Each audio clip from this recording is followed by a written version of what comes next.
As the world awaits Israel's response to Iran's missile strikes a week ago, the Israeli military is pushing on with its wars against Hezbollah here in the north and against Hamas in the south.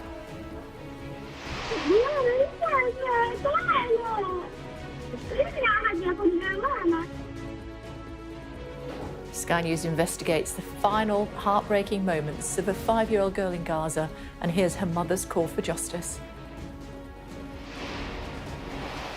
The main suspect in the disappearance of Madeleine McCann is on trial in Germany for unrelated sex crimes. Verdicts are expected today. Also heard Florida orders its biggest evacuation in years as a Category 5 storm barrels towards the state. From Brexit to Partygate, Boris Johnson sits down with Sky News and it's all on the table.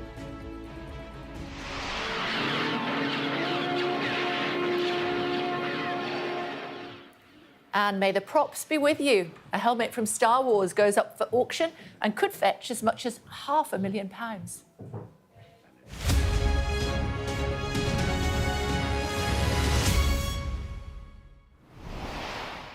Morning, everybody. A year on from the October 7th attacks and a week on from Iran's missile strikes, Israel is intensifying its offensive against its enemies.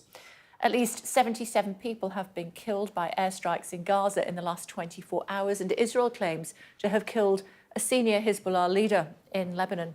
Our security and defence editor, Deborah Haynes, is in northern Israel for us. Hello to you, Deborah. Good morning. Everyone in the West and other parts of the world as well, holding their breath to wait to see what Israel does next. It's Yom Kippur on Sunday, I believe. What do you think is going to happen? Yes, I mean, it's a waiting, it's a watch and wait phase at the moment while Israel continues its offensive against Hezbollah here in the north and also re-intensifying its strikes against Hamas, and also Hamas demonstrating that despite a year of war by Israel in Gaza, it still has, while massively degraded, the ability to strike into Israel, as it demonstrated yesterday with air raid sirens in Tel Aviv. Here in the north, we're just hearing the sound of distant gunfire, which is a reminder of the ground offensive that's now more than a week in the running, and also the Israeli military saying yesterday it's widening a closed military zone across towns and villages close to the border in the north, which is a real indication of the intensifying of the battle here and the challenge that it faces. The Prime Minister has set the target of stopping Hezbollah from firing rockets into Israel as the goal of the mission. It's something that started on the 8th of October, the day after the Hamas attacks in the south. And yet Hezbollah is a much bigger group than Hamas and a much bigger challenge for Israel, while Israel at the same time is preparing to launch whatever retaliation is anticipated in response to Iran's missile strikes, which is really escalating the concern about the potential for this moment, which is already, let's face it, a regional war in some ways, could become an all-out regional conflict. OK, Deborah, for now, thank you. Now, you may remember the heartbreaking story of a 5-year-old little girl, Hind Rijab, the young girl who was killed in January as her family was trying to flee Gaza. She spent hours hiding in the car that was shot at, on the phone to emergency services, pleading for them to help her. She was scared and she was on her own, and help didn't arrive. أجي أخذك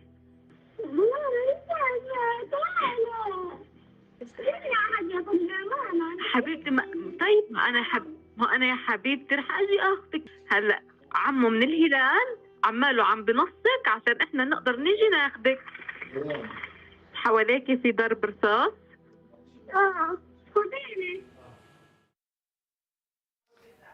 Poor little thing. The car and an ambulance nearby were found covered in bullet holes. The Israeli military says they were not in the area at the time of the incident, but Sky News investigation using satellite imagery and geolocated footage from a now deleted press release suggest otherwise. You can watch that full investigation by Stuart Ramsey right now by scanning the QR code that's on the screen. There you go. We'll also be showing it at 7:30 this morning and throughout the day here on Sky News. In other news, the main suspect in the disappearance of Madeleine McCann is on trial in Germany for unrelated sex crimes. And today the court will deliver its verdict. Let's get more, should we? Our crime correspondent Martin Brunt is in Germany for us. Hi, Martin. What's going to happen today?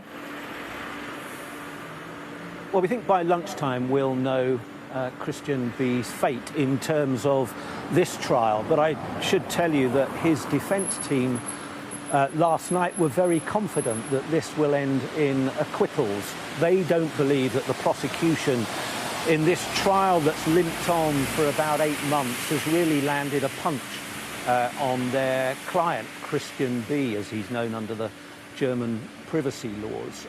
They say that they've produced no forensic evidence for any of those charges that he's on trial for. Remember, there are three rape charges, including the rape of an Irish holiday worker and 2 sex abuse cases.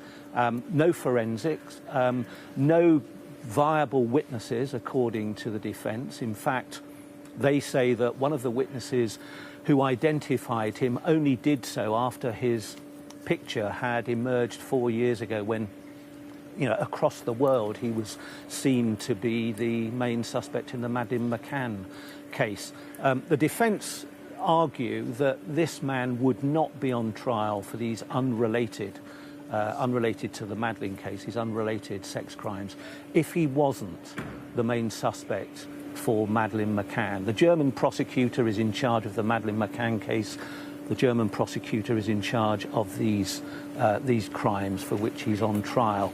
And the defence argue that the prosecution, in putting him on trial here now, is trying to influence public opinion against Christian B in the Madeleine case. He's not been charged over Madeleine, and if he is acquitted today, there'll be huge pressure on the prosecutor here to either charge him in the Madeleine case or to release him with no charges. OK, as you say, we'll probably know by around lunchtime. I'm sure you'll bring us the news just as soon as you have it, Martin. For now, thank you.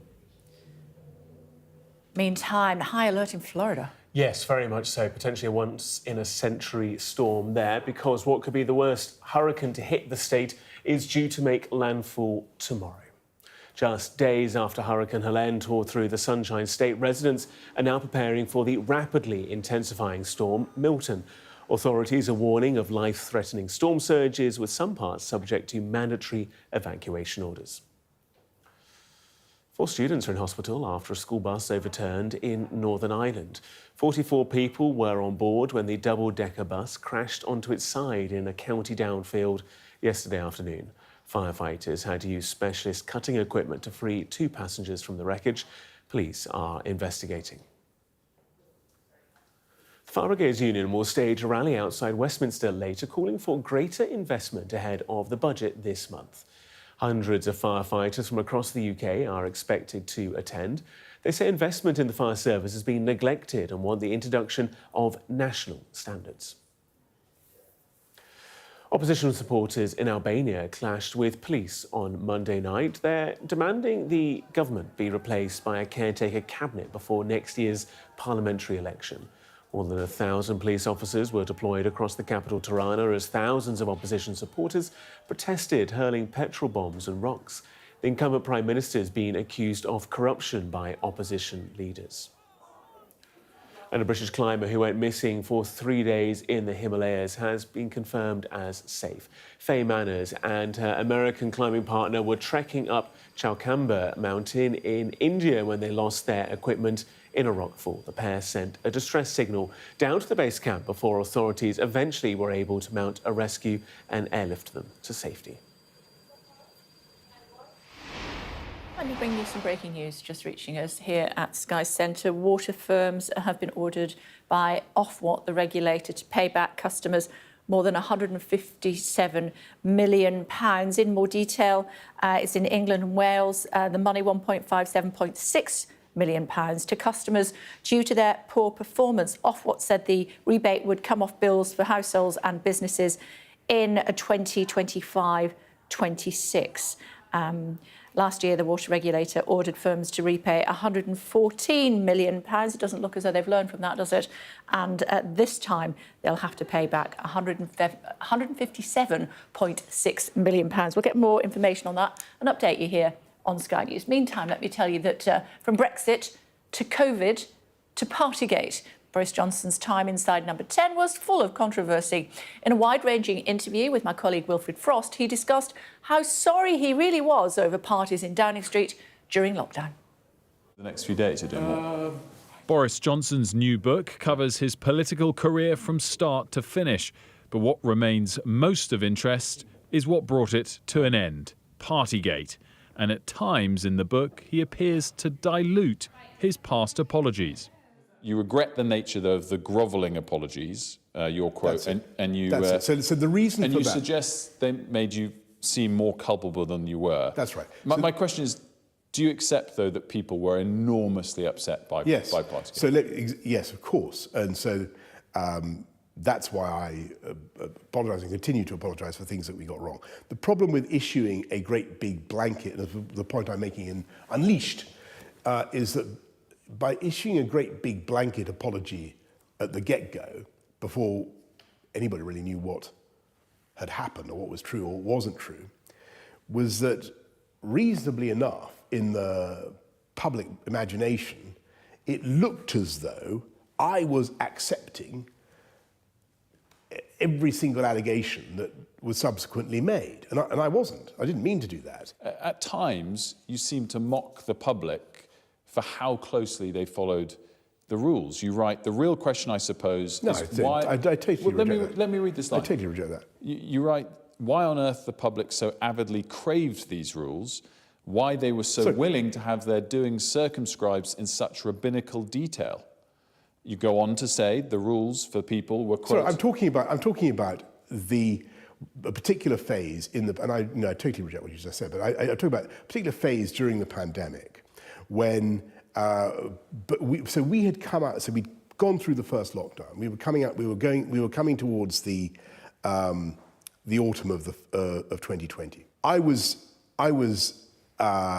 I marvelled at the way in which the public were, at least at first, willing to try to absorb these rules in all their detail. And and I pay tribute to them. Given that, and given how you're framing what some people wanted more than others, and how they then followed the rules, 126 fines in Downing Street, with some coverage suggesting you're withdrawing an apology for it.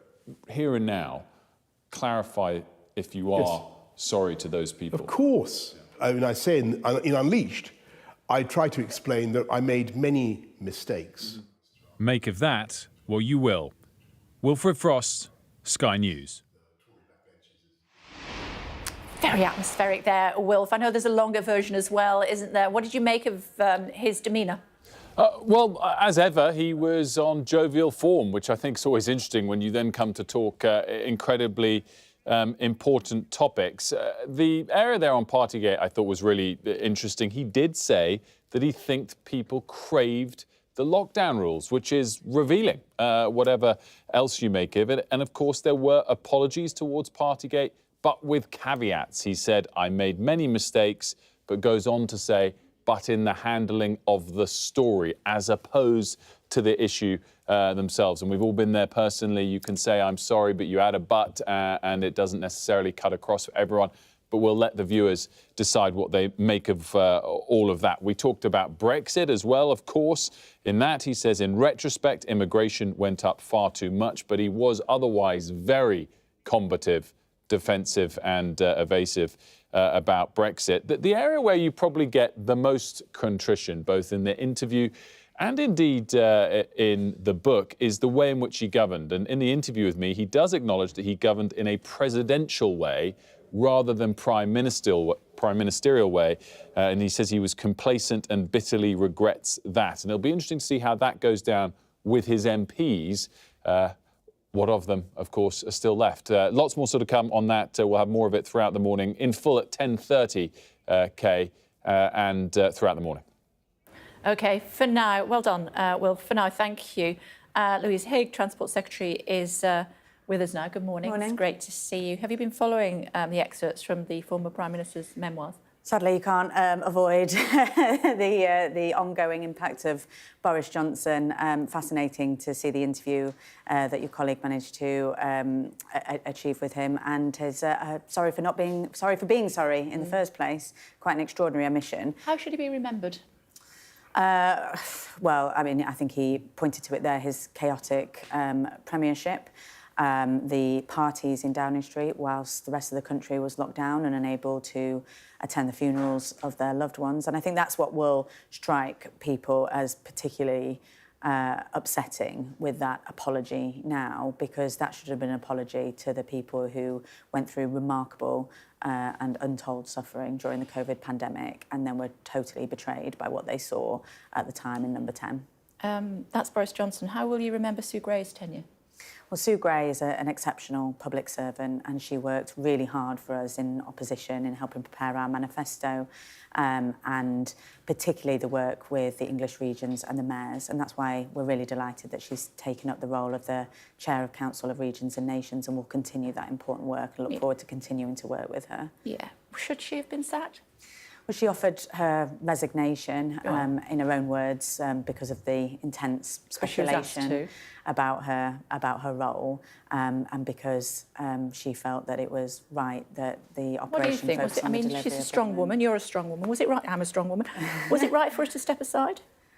I understand why she did. I'm sorry to see her go as Chief of Staff, but I'm delighted that she's carrying on in that role. I'm really grateful for the work that she did, both in opposition and in our first 100 days. But as I say, I'm really pleased that I will continue to work with her, and the Prime Minister will, as the Chair of the Council of Regions and Nations. Out of control special advisors ousting a Chief of Staff. Under what circumstances is that acceptable? Well, I don't recognise that briefing at all, and it's sort of very disappointing to see. See these claims made in the papers. I would urge. So you think colleagues... it was her choice? You think? Well, it was her resignation. Absolutely. Yeah, it was her decision eventually, but she had no choice. My understanding. I mean, she was sacked. As far as I am aware and concerned, she offered her resignation. So you would be disappointed if she was sacked? I would just urge all colleagues to focus on the delivery of government. We've already achieved so much in less than 100 days of government. We've progressed legislation through the House of Commons on bringing our railways back into public ownership. And I want to talk to you about the railways momentarily and the buses as well. Great. But do you think she should get a seat in the House of Lords? Oh, well, that decision is absolutely not up to me at all. That's entirely for a decision for her and for the House of Lords Commission and for the Prime Minister. That's way above my pay grade. I think it's fitting the role that she's taken on. I think it's a really, really important role, and it shouldn't be undermined. There's an enormous bill going through that's about to go through Parliament on English devolution, and it will fundamentally reshape the way this country is run. It's one of the most centralised countries in the Western world at the moment, and so that is a very important role that she's taken up, and I'm really pleased it's her that's doing it. Yeah. Rosie Duffield claims the Prime Minister has a problem working with women, and Number 10 has rejected that, obviously. How do you find working with the Prime Minister? I don't think the Prime Minister has any problem working with women. If you look at the women he has around him, the first female Chancellor, Angela Rayner, the Cabinet is gender balanced. We have more female Labour MPs than there are Tory MPs in total. So I think any sense that the Labour Party has a problem with women or the Prime Minister is evidenced by the facts of us. But I'm sure you can imagine, Kay, there are plenty of strong women that speak our mind around the Cabinet table. I'm glad to hear it. Zero-emission buses. Well, this is an enormous vote of confidence in the UK and in the government's bus revolution today. £500 million by go-ahead for buses that will be made in Wrightbus in Northern Ireland, in Ballymena, and 1,200 electric buses across the country, which will help clean up our air and provide a better experience for passengers. So I'm really delighted that they've made this investment, both in the country and in the government's plans for taking back control of buses right across the country. How are our trains doing? Every time, I've never had a good journey on Aviva West Coast. Oh, on Avanti, West Avanti, Coast. that No, one, tell yeah. me about it. No, I very rarely have. What are you going to do about well, it? they're in a remedial plan at the moment, and we are keeping a very close eye on them. Unfortunately, the way the contracts were drawn up means the standards are so low that, shockingly, they've not actually defaulted on them yet. But we are poring over the contract, and the second that they do default on that, we will bring it into public ownership because their performance has not been good enough. We certainly are. OK. New claims suggesting that Lord Ali has been involved in major decisions, including drawing up a timetable for the first 100 days, you've just been talking about it, in office, and advising on appointments as such. Is that appropriate? Well, I don't recognise those claims. I've not directly worked with Lord Ali, but he's been around. He's a Labour peer in his own right. He is a Labour politician. He's not just a donor, but he is a Labour peer who has donated to the Labour Party over many years. But I can't personally tell you exactly what decisions he's been involved in. No, but he had access to all areas. You're aware of that, aren't you, at Number 10? My understanding was he had a pass temporarily in order to help support events, but I couldn't tell you what exact decisions he's been involved in. And decide what jobs people should be doing? I really can't. I don't know about that. OK, well, I'm sure it will come out in the fullness of time. A recent YouGov poll suggests that over half of people in this country think the government, a Labour government, is already sleazy. How are you going to reassure them? Well, I think the most important You know why, thing, obviously. and what I would... Do you buy your own clothes? I certainly do. I buy most of Vinted or eBay. Very good. Other suppliers are available. I mean, I understand people's concerns about the hospitality and gifts, but what I would say is that these have all been declared in the proper, transparent way, and that's why we're having this discussion in the first place. You know, with the previous government, the reason that these issues became front-page news is because we didn't know about the donations. We didn't know who was paying for the former Prime Minister Boris Johnson's holidays. That doesn't make it worse or better. I think it does when they're deliberately hiding them from the public. These were all declared in the proper way on the Register of Interest. Not all of them. But the Prime Minister has reflected on the mood in the country and is now going through the process of drawing up a new set of rules on hospitality that will be published alongside the Ministerial Did he really Code. need to go and see Taylor Swift twice? Well, he's clearly a massive Swiftie. He must be. I didn't know this about him, but he must be a super Swiftie. Yeah, but you get the point. In all seriousness, I do, and I'm not. I understand people's concerns in the country, and that's why a Labour government will always hold itself to higher standards, and will always be held to higher standards by the public and by the media, and that's why we have reflected on that and are drawing up a new code to make sure that we draw a line under this and move forward and make sure that the public do trust us and all politicians on this issue. But we'll also be closing a loophole that has meant that previous Conservative ministers did not have to declare these kind of gifts and hospitality. So we'll be closing that loophole so everyone is subject to the same rules. And let's just finish more or less where we started. Do you think that Sue Gray has been treated fairly? I think Sue has served remarkably. She's a good friend, and I don't want to speak. I don't want to speak for her. She's a member of staff and can't answer for herself. You're Secretary of State. You're representing the government today. You're a strong, sassy woman. So is she. Has she been treated fairly? She is a very, very strong woman, and she will have made her case forcefully. But she offered her resignation in the right way, and she's taking on a really important role. And I'm really pleased that she is. And has she been treated fairly? I've not been privy to those internal conversations. She can't answer. She can't answer for herself. It's absolutely right that the Prime Minister looks at the way that Downing Street is being run and makes sure that it is absolutely focused on the delivery of government. And it's right that he's put her in this very important role for English devolution and for working with the nations. OK, let's see how she gets on with Andy Burnham and the like. Absolutely. OK, it's good to see you. Thanks very much indeed. Thank you. So Sue Gray has stepped aside. Depends who you talk to, whether she has been sacked or chosen to resign for a different position. But certainly one thing is for sure, she is no longer in the job that she was in previously. She had joined the Labour Party before the last election. I was reading in the newspapers this morning that Keir Starmer knew, after that fateful mini-budget by Liz Truss and Kwasi Kwarteng, that he would be the next Prime Minister, and he wanted somebody like Sue Gray on board. Let's speak to Guito Harry, former Downing Street Director of Comms, who is in Cardiff for us. Hi, Guito. Stepped aside or been sacked? I think her position was untenable, and essentially she's been driven out, whether she eventually, pulled the trigger herself or not. And just as an aside, it's a weird sort of job as an envoy to the nations and regions, because as most people know, we have devolved governments now in Northern Ireland, in Scotland, down here in Cardiff, controlling Wales, we have regional mayors.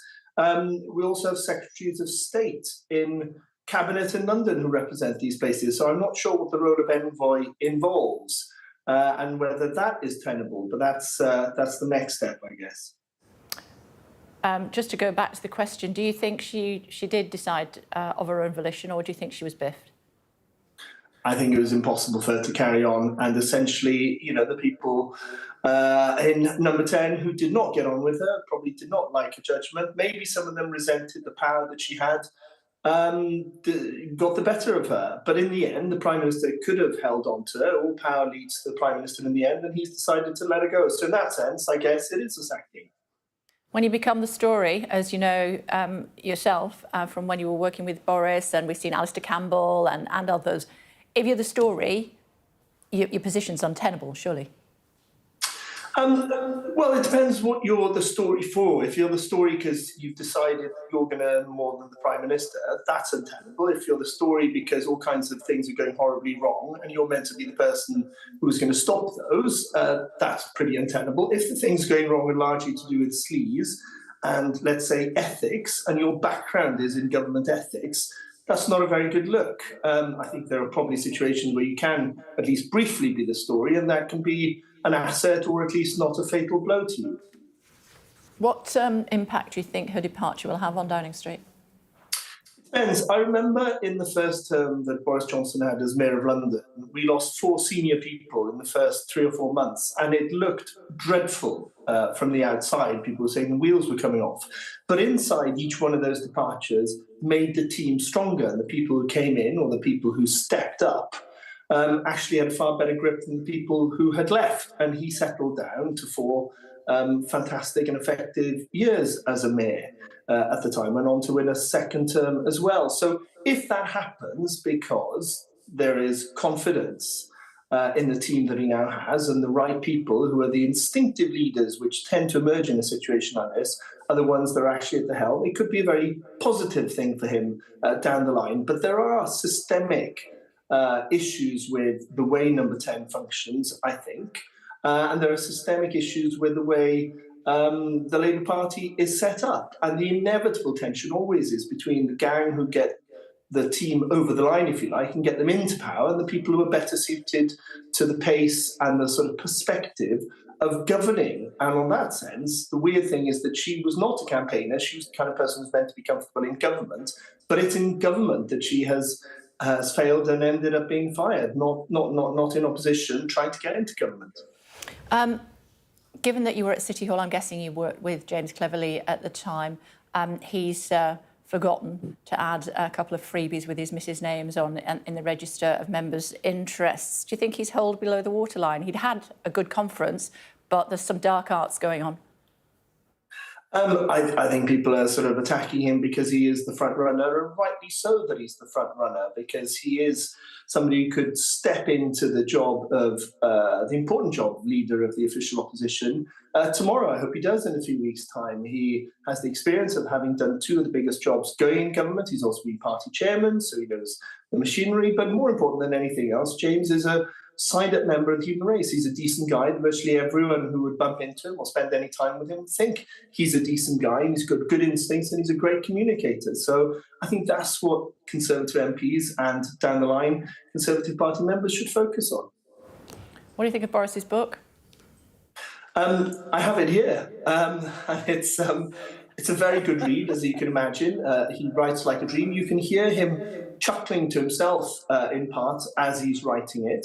And so the turns of phrase, the kind of perspective, all of that is fantastic. It's quite devoid of any bitterness, considering what happened to him. He says quite dispassionately that his party made a terrible mistake, and the facts speak for themselves. When Boris was toppled, I was there. The Conservative Party was 4 or 5 points behind Labour in the polls, despite a relentless few months of fierce attacks. And what happened afterwards with Liz Truss, and then with Rishi, and then with the general election, was not positive, to put it very gently. And what has happened to Labour in power in a very, very short period of time just shows how hard it is to govern effectively at the heart of number 10. And Labour have fallen into problems without a global pandemic, without a war kicking off in Europe. They just managed to crash in normal times. Boris had unprecedented challenges that led to sort of complex decisions, some sort of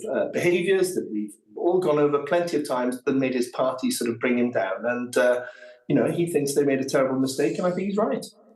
Do you want my viewers to believe that everything in the book's honest? A friend of mine last night was saying he watched Boris on television the other night and was slightly surprised by himself saying this, because he's one of the typical members of the population who thinks that you can't trust anything and blah, blah, blah. He said he just came across so sincerely that what he says sounds kind of right. And that's the Boris I've always known. Of course, most politicians are not exactly straightforward in a way that we would like in a dream world about everything. We're finding that out with Labour already. But in the end, you knew what you got with Boris. He never sort of stood for Parliament saying he was a saint. He never stood for Parliament saying that he was, faultless. He always acknowledged his faults in a way that most politicians don't. But when he said he would get Brexit done, I think it was a bad idea, but he got it done. And in that sense, people knew what they were getting, and what they got was a, very straight politician ultimately on the things that matter. OK, well, he was sacked twice for lying, Guito. I mean, we do have to maybe mention that. Well, we can go over what Keir Starmer has managed to do already in office, what some of his top lieutenants, deputies have done. That's why I was asking you if it was honest. I think you've got to draw the line in the end on what the people elected for and what he was elected for. He said the last election, the 2019 election, when he got 14 million votes, a lot more than Keir Starmer just secured, though his majority was distorted. He said he would get Brexit done, and despite all the reasons for not doing that, he did it. Now, I'd say that's a big political promise kept. If you're going to start sacking people in private life or in the media or in the corporate world because of what they say to their partners that may turn out not to be true, then you'll find a lot of people disappearing off our screens and out of our boardrooms. OK. Interestingly, I looked at an old interview that I did with him in 2015 before he was Prime Minister, asking whether he wanted to be Prime Minister or not. And he said there was so much that could happen between then and Cameron stepping down. He said, I might even get stuck in a rusty old fridge. Just goes to show, doesn't it? I might put that on Twitter, actually. It's good to see you, Guito. Thanks a lot. And you. Good morning. Good morning. It's true, you did. He said, I might be reincarnated as an olive or get stuck in a rusty old fridge. Wow. One of them's right. I thought your interview with Louise Haigh was interesting, if I may, on a few levels in terms of what she didn't say that I felt was quite revealing. So when you were quizzing her about Sue Gray, she wouldn't say Sue Gray had been treated fairly. I think that says a lot. She wouldn't say that it was right for Sue Gray to go when you directly asked her as well. She said, I urge colleagues to focus on delivering for government. Some would argue that might be a slight little side nudge to colleagues to stop with the briefing war. And I think what was really interesting was when you read the polling to her about the impression that a lot of people have, about half of the population, around Labour being a sleazy party, her face immediately grimaced when you read that polling to her.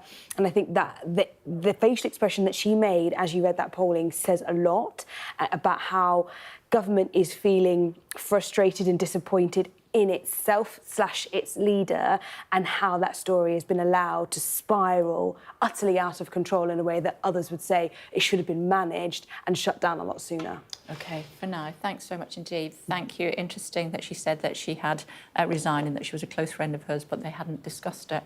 For now, thanks, Mary. Still to come on The Breakfast Show for you Tuesday morning, Sky News investigates the death of a 5-year-old Hin Rajab in Gaza, and the IDF's claim they had nothing to do with it. Asylum seekers living in hotels who were targeted in the riots this summer say their housing situations are not their fault. We'll have a full report.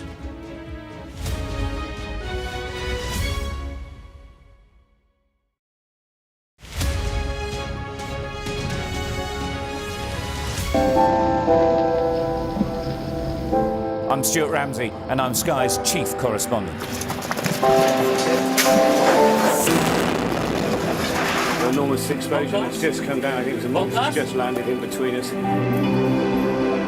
Hundreds and hundreds of people hoping to get north, ultimately to get to the United States.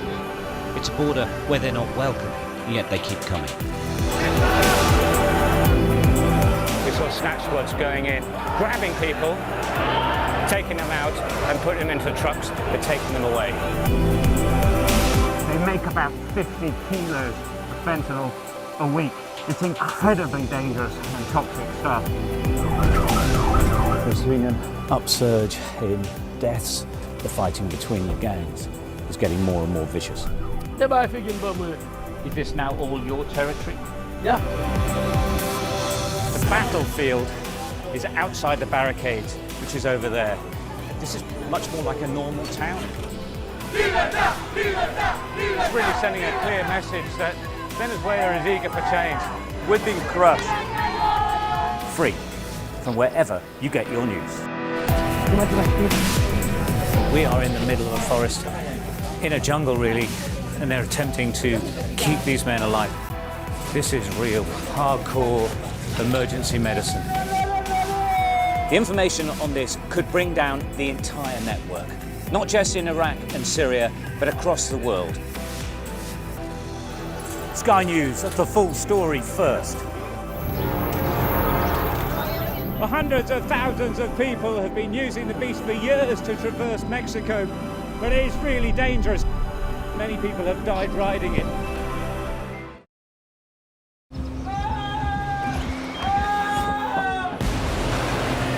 The most significant day of this conflict. They keep telling us that they want aid. And this is what's left of it.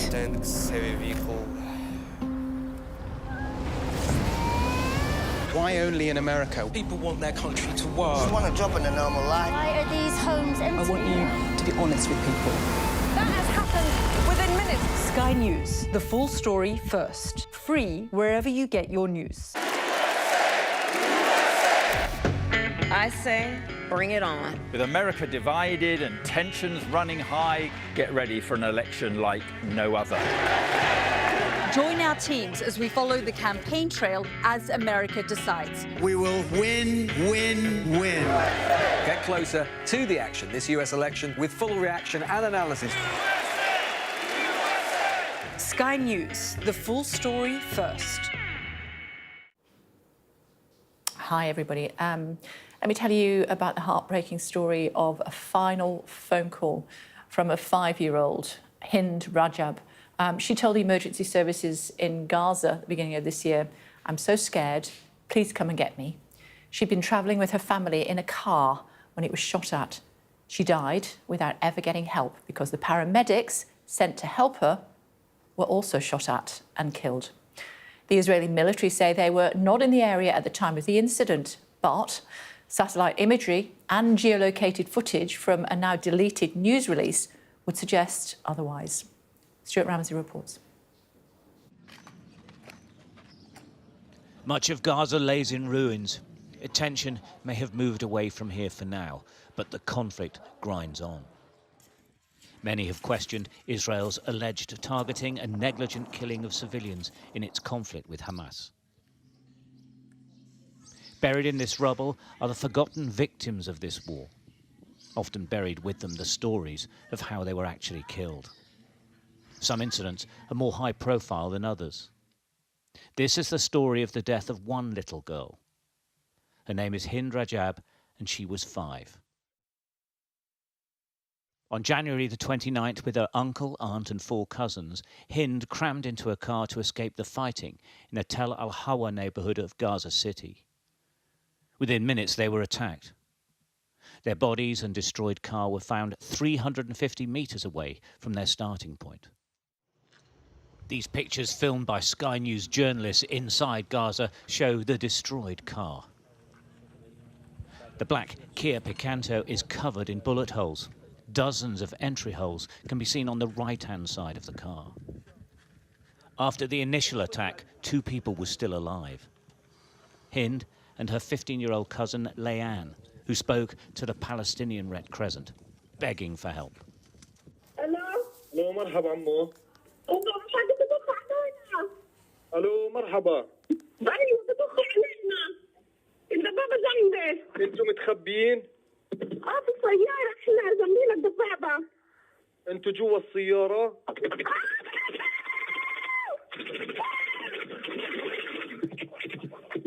الو الو. With the phone line dead, the Red Crescent rang back. Hind answered. She was now alone in the car. The other family members all killed. 4 children and 2 adults. Over 3 hours, in multiple calls, the dispatcher stayed in touch with Hind, trying to comfort her, scared and alone. أجي أخذك؟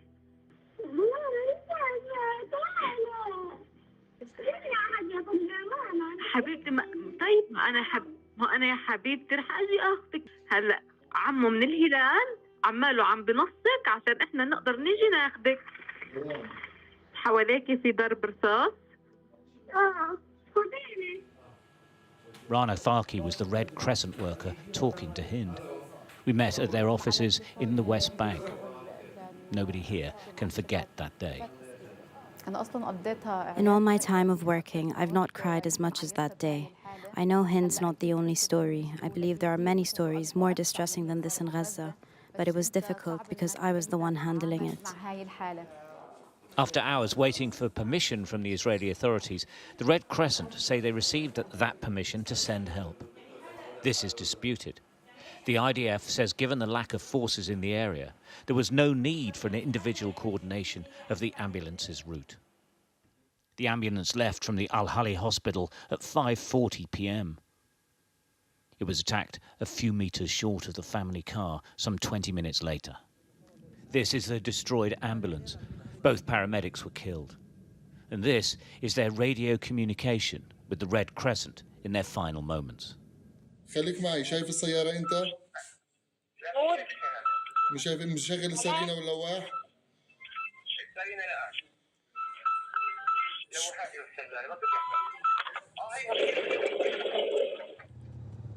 Hind was left to die without help.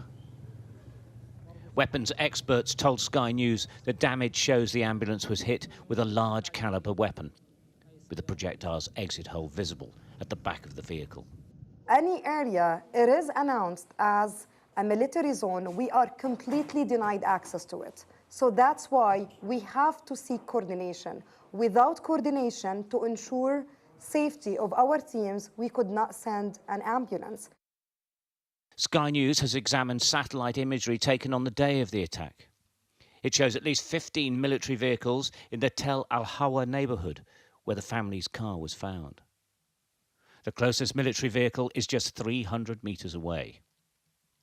This satellite image was taken at 4:31 p.m., just over an hour before the Red Crescent say they received approval to send an ambulance. Satellite imagery taken in the days following the attack show how a heavy military presence remained. At least 13 military vehicles on this day. A day later, at least 9 military vehicles are seen in the area near the Islamic University in Gaza City. The Israeli army said it was not in the area on the day of the incident. But their presence in the area was made public by them. 12 days after the attack, the IDF published a press release. It said over the last 2 weeks they conducted raids on terror targets with forces operating in Shati and Tel Al-Hawa neighborhoods in Gaza. The press release was later deleted from the IDF website. It's not clear why. Sky News has asked the IDF for comment.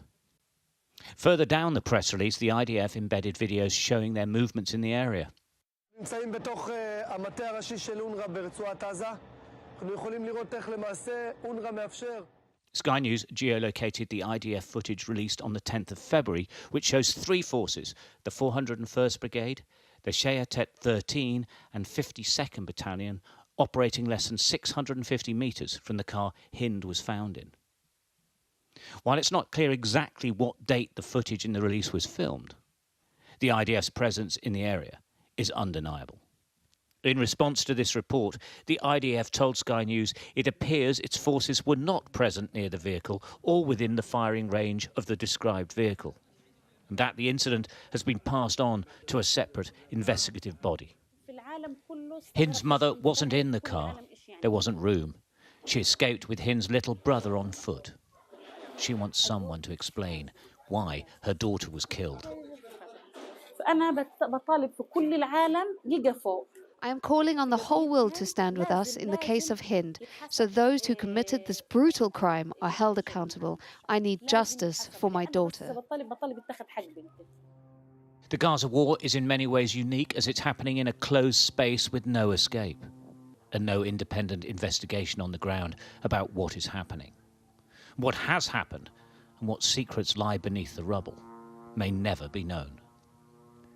Stuart Ramsey, Sky News. More from Stuart throughout the course of the day, of course. And Boris Johnson, that interview with Wilfred Frost, you can see that in full in the 10 o'clock hour. And again, throughout the day and online here on Sky News. Do stay tuned out.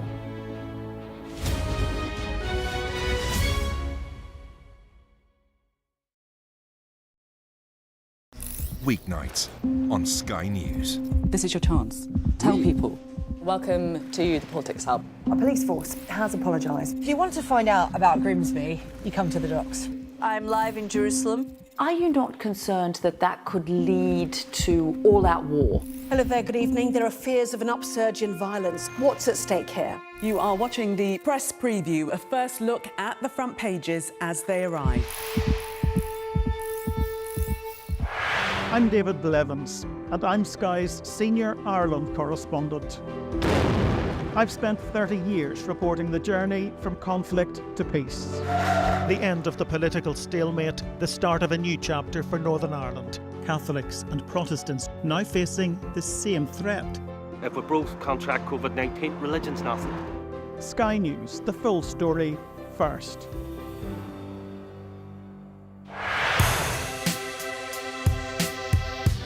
I'm Martin Brunt, and I'm Sky's crime correspondent. My most memorable story was, and still is, the disappearance of Madeleine McCann. Please, please do not hurt her. Please give our little girl back. We aim to be the best and most trusted place for news. For detectives, the first 48 hours after a murder are crucial in the search for clues. The public expects them to find Jill Dando's killer soon. The British detectives are planning to meet forensic experts, academics, and even witch doctors. I remember the grimmest case, the Soham murders of schoolgirls Holly and Jessica. I felt I can't undo what's happened, but I can help explain it. Ian Huntley was arrested and charged within a fortnight of the murders. I've never murdered anyone. I've never raped anyone. What am I in jail for? The parole board has to decide if Bronson needs to be kept locked up for the safety of the public. My biggest challenge was to persuade a jailed diamond thief to answer my letters. Martin Brunt, Sky News, at the Old Bailey. There's always more to the news than a headline. We want to discover, to delve a little deeper, to find out what's really going on. Explanation, analysis, the people at the heart of every story. I'm Neil Patterson, and this is the Sky News Daily Podcast. So, by the end, we'll hopefully all understand what's going on in the world just that little better. Available wherever you get your podcasts. You're going to love this lovely story. An 8-year-old mountaineer is taking on the 3 highest peaks in North Africa with his mum to be closer to his granddad, who's in heaven. Frankie McMillan has been climbing mountains since he was a toddler and has scaled more than 500 mountains and hills, including the highest one in England, Scafell Pike. Frankie and his mum, Basia, are with us now. Hello to you both. Hello. Hi. How are you? Hi. Why have you decided to do this challenge, Frankie? Well, I decided to do it for 2 great reasons. One, to be closer to my granddad, to wave to him, and two, to fundraise money for Anthony Nolan charity. Goodness. How many mountains have you climbed? I think around 600. Goodness me, that's very impressive. And I think I'm right in saying that you've been to the base camp of Everest? Yes, I have. It wasn't an easy challenge, but I knew I could do it. What was the hardest bit? Well, I don't really know. All of it was quite equal. Yeah. And what did you find the hardest bit, Mum? Because I know you were a bit nervous about it, weren't you? I think the food. Frankie is very fussy eater, so it was very difficult to choose something he would like, and he needed his energy and calories. So that was the hardest part for me. Yeah. And what was it like being at base camp? Did you have any problems with the oxygen and the like? It was always a worry, but I did my research beforehand, and I knew that it doesn't matter if you are 5, 20 or 30, you can't prepare for altitude. But we are happy to say that Frankie was just fine. I've had a bit of headache a couple of days before the base camp, and Frankie was just amazing. His oxygen levels were better than our Sherpas, which centre of gravity is low. It makes it easier. You'll wait until you've got bigger, Frankie. Those mountains might be a little bit harder to climb. We'll have to wait and see. Tell me about the 3 that you're climbing in Africa. Well, I'm not sure it will be very easy, but I'm sure I can do it. But I'm most excited about the Toubkal. Which is the highest. Yeah. Excited about the what, Frankie? Toubkal. What's he saying, Mum? The what? Toubkal. Oh, Mount Toubkal. Oh, I see. That's the one that you're excited about. I thought it was some sort of drink or something that you're talking about. How long is it going to take you? 5 days. We are going to take the challenge over 5 days. In fact, we are going to go over 5 summits in the traverse route, including 3 highest peaks of North Africa and Toubkal. Toubkal, yeah, I've got it now. And what is the mountaineering appeal for you, Mum? I just want to spend great time with Frankie, and every expedition, every walk up the mountain, even here in the Lake District, is just bringing us closer together. We are making great memories and taking loads of photos, which Frankie will be able to share with his grandchildren one day.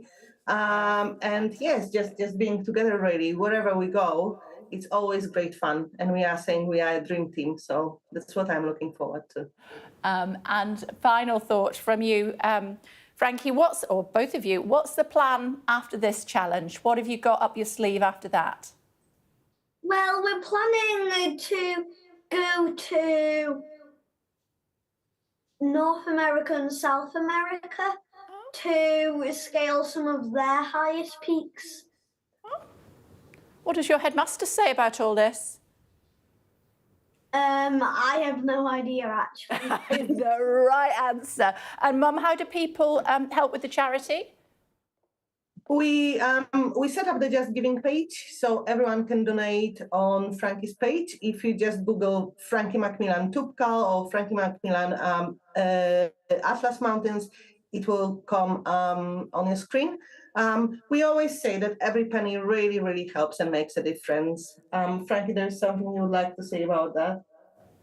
Okay. If everybody could just fundraise £1 in the world, then we would have about £5 billion. Amazing.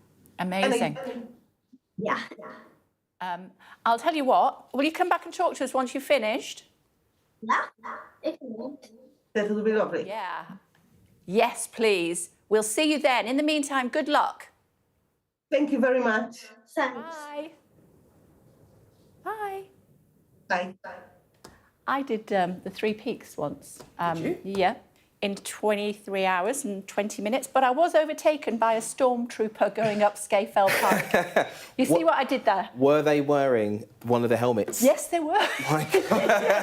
Yes, they were. Well, I can tell you that those helmets would have been pretty pricey if they were going to go on the auction. There's an auction for film memorabilia happening next month. The Stormtrooper helmet is one of them, one of the items that will be on there, worth around £500,000, they reckon. It comes from Star Wars Episode 4, A New Hope. That's the one where Princess Leia is abducted by Darth Vader. That's the prequel, isn't it? I think so. And you know, so that's up for grabs if you've got £500,000, of course. There's Michael Keaton's Batsuit from Batman Returns in 1992. I don't know if you remember that one. You know, that's worth, they reckon, around somewhere between 100 grand to 200 grand. I mean, you know, I think Batman would be worth more. You would think so. Well, there's more of the suit as well, isn't it? If we just go on square meterage. Well, there's that. Loads of stormtroopers. I said this to Daniel as well earlier. I worry about how musty these things are. I don't think I want them in my house. I think that might be the value. You know, has it still got the smell? Yeah, you make a very good point. But literally, I was overtaken in the middle of the night with my head torch on by a stormtrooper saying, "You all right?" I said, "Yeah, I'm great, thanks." Well, soon by an 8-year-old. Yeah, exactly that. Coming up in just a few moments' time, we have got an interview with Boris Johnson. You've seen it, haven't you? That's not Boris. That's not Boris. No. It was done by Wolf, of course. The full extended interview will be at 10:30, but you'll see edited highlights in the next hour. We've got your Sunday mornings covered. From the front page and the sounds of the streets to the voices of the people who make the major calls and big picture politics beyond Westminster. We'll put you at the heart of our story. A new start to Sunday. I'm ready. Are you? Join me, Trevor Phillips, Sunday mornings on Sky News.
everybody. It's 8 o'clock. Coming up on today's programme for you, Israel kills another Hezbollah commander as the world waits to see how it responds to that major attack by Iran. Plus, why water companies will have to repay customers more than £150 million. And sorry to see her go. A cabinet member reacts to the departure of Sue Gray from Downing Street. It's Tuesday, the 8th of October.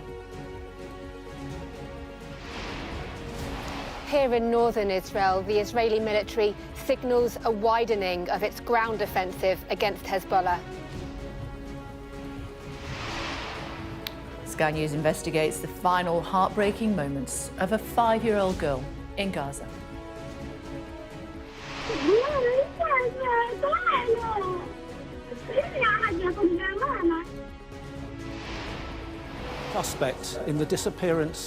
The main suspect in the disappearance of Madeleine McCann is on trial in Germany on unrelated sex charges.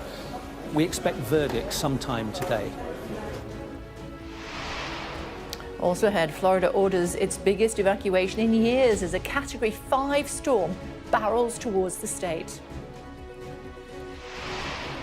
From Brexit to Partygate, Boris Johnson sits down with Sky News and it's all on the table.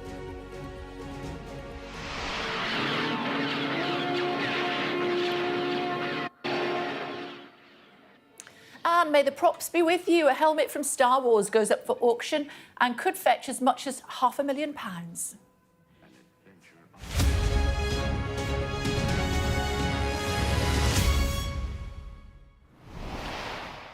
Morning, everyone. A year on from the 7th of October attacks and a week on from Iran's missile strikes, Israel is intensifying its offensive against its enemies. At least 77 people have been killed by airstrikes in Gaza in the last 24 hours.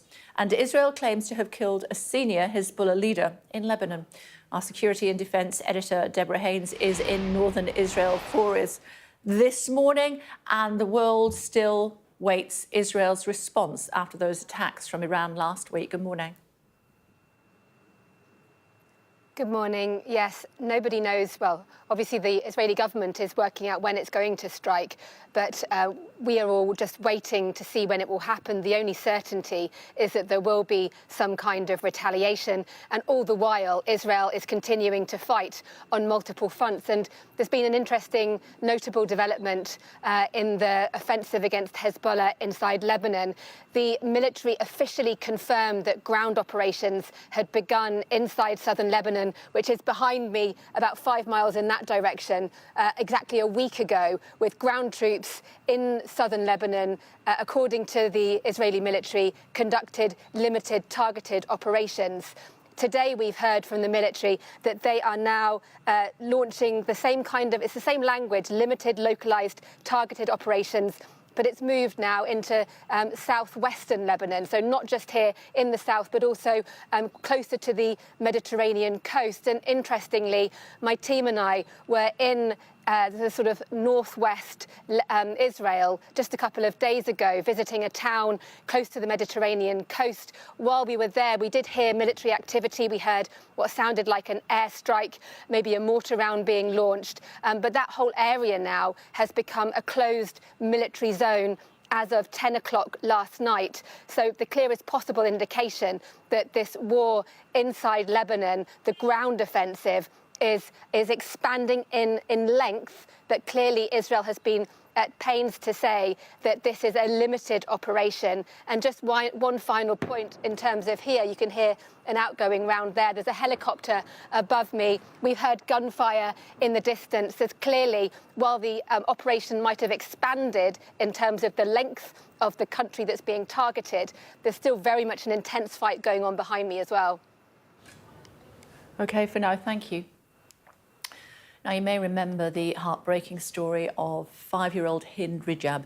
She's a little girl who was killed in January as her family was trying to flee Gaza. She spent hours hiding in the car that was shot at, on the phone to emergency services, pleading for them to help. She was scared. Everyone else in the car had already been killed, and help didn't arrive.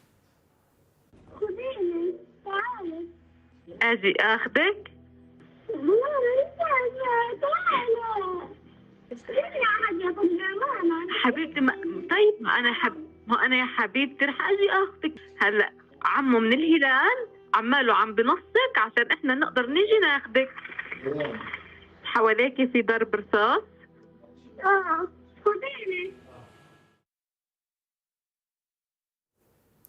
Well, the car and the ambulance found nearby were both riddled with bullets. The Israeli military say they were not in the area at the time of the incident, but a Sky News investigation using satellite imagery and geolocated footage from a now-deleted press release suggests otherwise.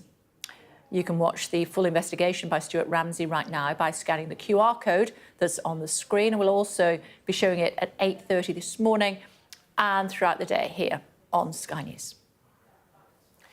In other news, the main suspect in the disappearance of Madeleine McCann is on trial in Germany for unrelated sex crimes.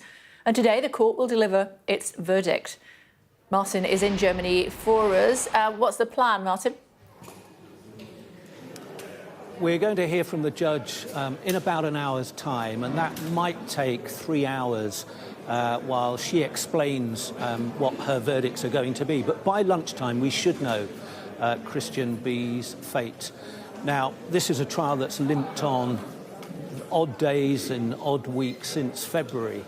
The prosecution say that he's a sadistic psychopath who should be locked up for longer. He's a dangerous man. But the defence, and we spoke to the lawyers yesterday, they are supremely confident that he's going to be acquitted. And they say that this is a prosecution case that's built on flimsy evidence, a very poor police investigation. There are prosecution witnesses who the defence say have lied.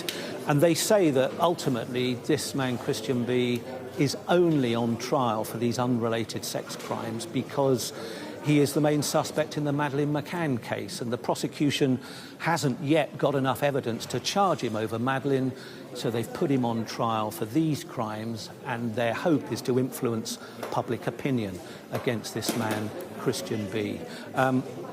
He's currently serving a jail sentence for an unrelated rape. He was convicted a few years ago. That sentence comes to an end next year. So if he is acquitted today, he stays in prison, but he could be a free man by September next year, unless the prosecutor here finally decides he has enough evidence to charge him in the Madeleine case. Clear by lunchtime today. Martin, for now, thank you. Ofwat have said, sort yourselves out. Yes, unsurprisingly, more issues with our water firms this morning. Big money as well involved. So water firms in England and Wales have been ordered to return more than £150 million to customers due to their poor performance. The water regulator, Ofwat, said the rebate would come off bills for households and businesses across 2025 and 2026. It comes as water bills in England and Wales are set to rise by an average of 21% over the next 5 years. What could be the worst hurricane to hit Florida for more than 100 years is due to make landfall tomorrow. Just days after Hurricane Helene tore through the Sunshine State, residents now preparing for the rapidly intensifying Storm Milton. Authorities warning of life-threatening storm surges, with some parts subject to mandatory evacuation orders. 4 students are in hospital after a school bus overturned in Northern Ireland. 44 people on board when the double-decker crashed onto its side in a County Down field yesterday afternoon. Firefighters used specialist cutting equipment to free 2 passengers. Police are investigating. The Fire Brigades Union will stage a rally outside Westminster later, calling for greater investment ahead of the budget later this month. Hundreds of firefighters across the UK are expected to attend. They say investment in the service has been neglected and want the introduction of national standards. A British climber who went missing for 3 days in the Himalayas with a friend has confirmed that she is now safe. Faye Manners and her American climbing partner were trekking up Chowkamba mountain in India when they lost their equipment in a rockfall. The pair sent a distress signal down to base camp. Authorities were eventually able to rescue them via an airlift. And we should say that we will be chatting to both of those lovely ladies now they're back home safely on the ground in the next hour here on Sky News. Meantime, from Brexit to COVID to Partygate, Boris Johnson's time inside Number 10 was always full of controversy. In a wide-ranging interview with my colleague Wilfred Frost, he discussed how sorry he really was over parties in Downing Street during lockdown. The next few days you're doing what? Boris Johnson's new book covers his political career from start to finish. But what remains most of interest is what brought it to an end, Partygate. And at times in the book, he appears to dilute his past apologies. You regret the nature of the grovelling apologies, your quote, and you... That's it. So the reason and for you that... suggest they made you seem more culpable than you were. That's right. My question is, do you accept, though, that people were enormously upset by Partygate? So yes, of course. And so that's why I apologise and continue to apologise for things that we got wrong. The problem with issuing a great big blanket, and the point I'm making in Unleashed, is that by issuing a great big blanket apology at the get-go, before anybody really knew what had happened or what was true or wasn't true, was that reasonably enough, in the public imagination, it looked as though I was accepting every single allegation that was subsequently made. And I wasn't. I didn't mean to do that. At times, you seem to mock the public for how closely they followed the rules. You write, the real question, I suppose, is why... I totally reject that. Let me read this line. I totally reject that. You write, why on earth the public so avidly craved these rules, why they were so willing to have their doings circumscribed in such rabbinical detail. You go on to say the rules for people were, quote... So I'm talking about a particular phase in the... And I totally reject what you just said, but I talk about a particular phase during the pandemic when... we had come out... So we'd gone through the first lockdown. We were coming out... We were coming towards the autumn of 2020. I marvelled at the way in which the public were, at least at first, willing to try to absorb these rules in all their detail. And and I pay tribute to them. Given that, and given how you're framing what some people wanted more than others, and how they then followed the rules, 126 fines in Downing Street, with some coverage suggesting you're withdrawing an apology for it.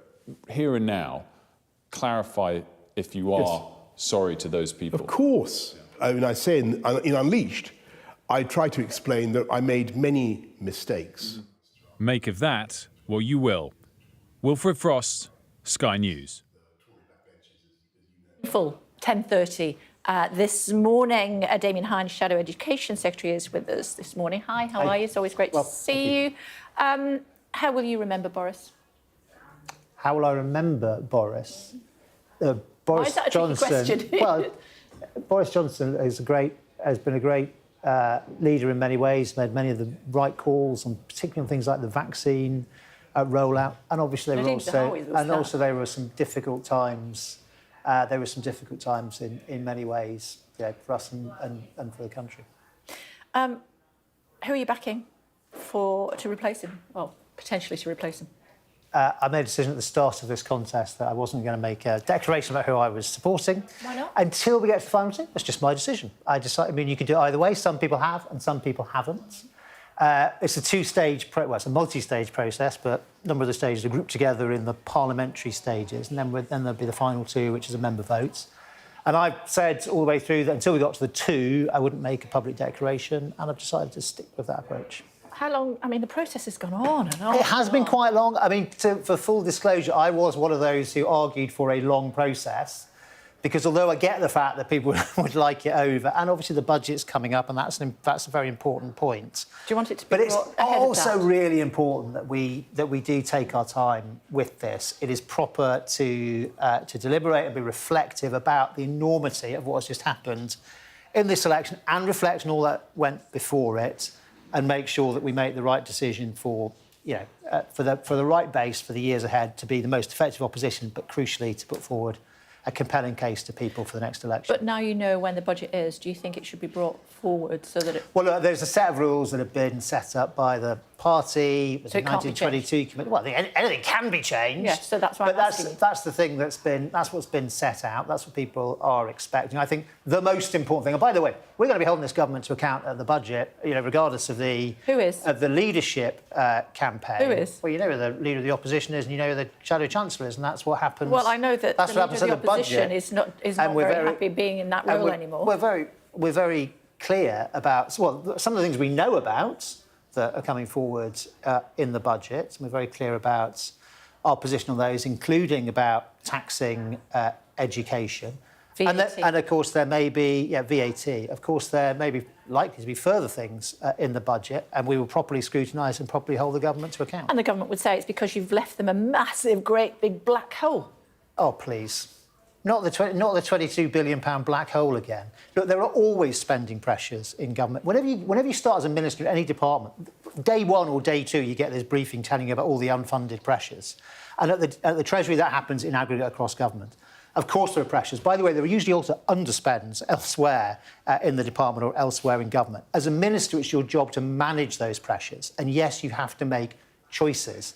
We think this Labour government has made some of the wrong choices. Things like cutting the winter fuel payment is the wrong choice. And on some of the things that they are doing or were planning to do to raise money, they just hadn't thought about them fully. Like the plan on non-doms isn't going to raise money. The plan on private equity, it seems, isn't going to raise the money. And this plan on taxing education looks like it may well not raise nearly the amount of money they say, or could even be a net cost. Because some children, we don't know how many, love to see the government's own analysis, some children will be displaced into the state sector, and that has big implications, not just for them, but also for parents and children in the state sector, because it means larger class sizes, it means disruption for teachers, and it means ultimately more schools being full, and that means less chance a parent of getting your preferred choice of school for your child. We'll see. James Cleverly had a good conference, and he seems to have blown himself up with not declaring his wife at sporting events. What's he doing? Look, I've just seen that. I've just seen that story in the Mirror. I don't know. I think you're right. It was a good conference. I think it was a good conference actually for all the candidates. It was a good. It was a good debate. It's been very well, good humoured. Fairly obvious she's there, though. Look. I think as well.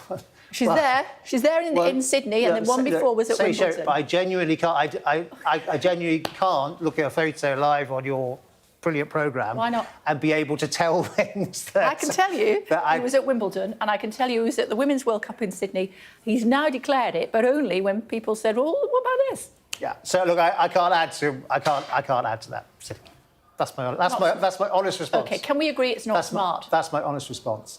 Look, I think all politicians have to take responsibility for what they do. I think what we've seen with the Prime Minister in... That's what you're but know. Look at it, Kate. And I give them you a good on kicking. Sky News, when you showed that chart, I don't know if it was that wall or that wall over there, when you showed those numbers, I mean, that is absolutely striking. And everybody has to reflect on themselves and everybody has to take responsibility. But including everyone. When I say every politician, every member of Parliament, that means everybody. But there clearly is a particular problem with number 10 and the Prime Minister and the government. And absolutely it's right that we look at that thoroughly. That's because they're transparent. And when you guys were in power, you weren't, is what the government says now. I don't Not think, true? I don't think even they say. I don't think even they say that. Oh, OK. There have long been rules on disclosure, as rightly they should. OK, we'll both go and look back at those rules again, should we? What do you think of Robert Jenrick having a Hamas, our terrorist jumper, wandering around at party conference? Was that smart? I didn't actually see him in his garb at the time. I don't know. I don't have a comment to make on that. And what I do think is... There's not much you want to comment on this morning. OK, believe me, there are loads of things I'd like to comment on. Any government policy I'd like to comment on. In particular, I'm keen to talk about education policy. We've done that. We did 1.5 sentences. Yeah. I would be very, very keen to talk further about education policy, about any of the government's education policy. In particular, we've got a debate in Parliament today in the House of Commons on the government's plans to tax education for the first time and all the adverse consequences that that will bring to particular groups of children, children with special needs, children on the music and dance scheme, children in military families, children in small religious faiths, You say you have demands. What are they? Exam years, and the effect it will have on state schools. You say you have demands as far as the vote is concerned. Yeah. What are they? So first of all, the government needs to pause this programme. There's this crazy headlong rush to do it by January. Well, let's see, to do it by... Even the unions are saying to them they should pause it. The first thing they should do is pause it. The second thing they should do is publish their analysis that we hope they have done. They haven't shown it to anybody else. We hope they have done their own analysis of what the effects of this will be on all those groups of children and, crucially, on state schools and on every other parent's chance of getting their preferred choice of school. And third, they need to reconsider every aspect of the policy and, I hope, thoroughly redesign it or ditch it altogether. And what if they don't? You've not got any heft at the moment. Look, we are the opposition. We are a smaller opposition than oppositions have been in the recent past. That is certainly true. But that is not going to stop us scrutinising the government. It's not going to stop us holding them to account, asking the difficult questions, forcing them to account for themselves. And that is what today's opposition debate is about. And let us see what they come forward with. Chatting to some of my colleagues, they said that the mood up in Liverpool, obviously our viewers will know that the Tory party conference was not in Liverpool for all sorts of reasons, was quite gloomy. Your party conference in Birmingham was quite upbeat. Given that you got absolutely hammered at the election, where was that? Where does it come from? Is it because you don't have the power and you don't have the responsibility of power anymore?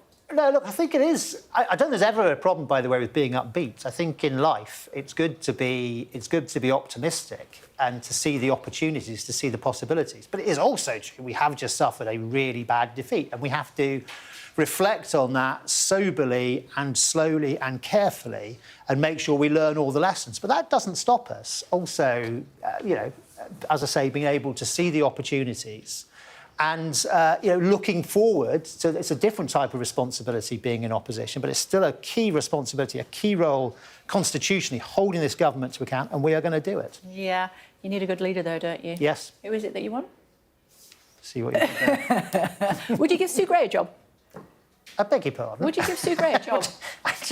I thought she had this new job. She's an envoy. Is that a job? I'm not sure. But I'm not sure she's on the job market. Well, we'll see. She's certainly exited from Downing Street. She's created yet more negative headlines for the new government. I spoke to the Transport Secretary Louise Haigh a little earlier. This is what she said. Out-of-control special advisers ousting a chief of staff. Under what circumstances is that acceptable? Well, I don't recognise that briefing at all, and it's sort of very disappointing to see.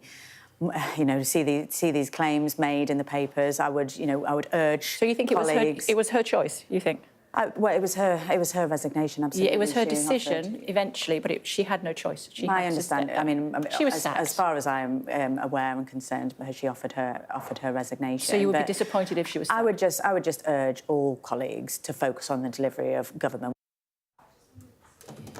Come on, she's got sacked. It sounds like it, doesn't it? Yeah. Louise Haigh was really trying her best to be as diplomatic as possible about Sue Gray. She was clearly disappointed when you saw her facial expression when you were asking her about Sue Gray leaving. She wouldn't say whether she felt that Sue Gray had been treated fairly, correctly. She wouldn't say whether she felt that it was right for Sue Gray to go. And, she just said that she was sorry to see her go. She was an excellent public service. She was very kind of praising of Sue Gray. She said she was a good friend of hers. And she said she was a friend as well, yeah. So clearly she was slightly uncomfortable with the questioning around Sue Gray purely because it appears that she's perhaps not over the moon that Sue Gray is gone, but at the same time wants to remain neutral and calm and try and say as little as possible. And Transport Secretary. Yeah, exactly, which is, I'm sure, what her advisors are pleased that she did. Now, speaking to Damien Hines just then, so obviously you're having a bit of back and forth with him about Sue Gray, but interestingly, on the kind of substance of the debate around freebies, you put to him about James Cleverly and that mirror story that's been emerging this morning about his not declaring the gifts in the right way in terms of bringing his wife.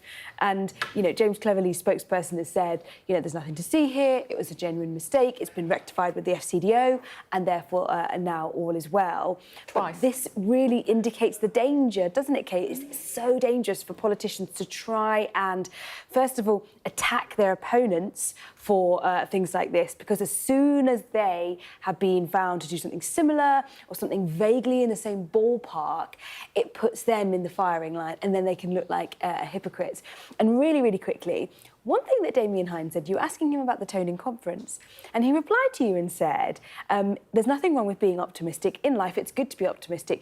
Now, I took that as a hint that perhaps he's a James Cleverly backer, because in James Cleverly's speech in conference, he spoke a lot about being optimistic, a lot about being upbeat. That was part of the brand of the speech. Yeah, but he didn't really defend him over the freebies. No, he didn't want to go there. No. He didn't want to go Probably wise. OK, thanks a lot. Thank you. Still to come on The Breakfast Show for you here on Sky News Tuesday morning.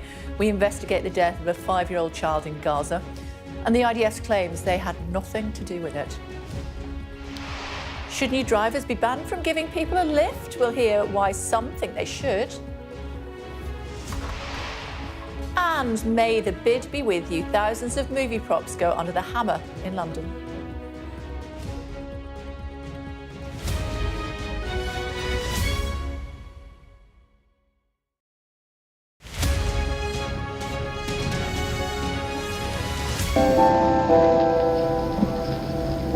I'm Stuart Ramsey, and I'm Sky's chief correspondent. An enormous explosion that's just come down. I think it was a monster just landed in between us.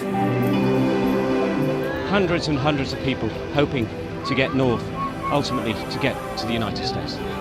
It's a border where they're not welcome, yet they keep coming. We saw snatch squads going in, grabbing people, taking them out and putting them into trucks and taking them away. They make about 50 kilos of fentanyl a week. It's incredibly dangerous and toxic stuff. There's been an upsurge in deaths. The fighting between the gangs is getting more and more vicious. Is this now all your territory? Yeah. The battlefield is outside the barricades, which is over there. This is much more like a normal town. It's really sending a clear message that Venezuela is eager for change. We've been crushed. Free from wherever you get your news. We are in the middle of a forest, in a jungle really, and they're attempting to keep these men alive. This is real, hardcore emergency medicine. The information on this could bring down the entire network, not just in Iraq and Syria, but across the world. Sky News, the full story first. Hundreds of thousands of people have been using the beast for years to traverse Mexico, but it is really dangerous. Many people have died riding it. There's always more to the news than a headline. We want to discover, to delve a little deeper, to find out what's really going on. Explanation, analysis, the people at the heart of every story. I'm Neil Patterson, and this is the Sky News Daily Podcast. So, by the end, we'll hopefully all understand what's going on in the world just that little better. Available wherever you get your podcasts.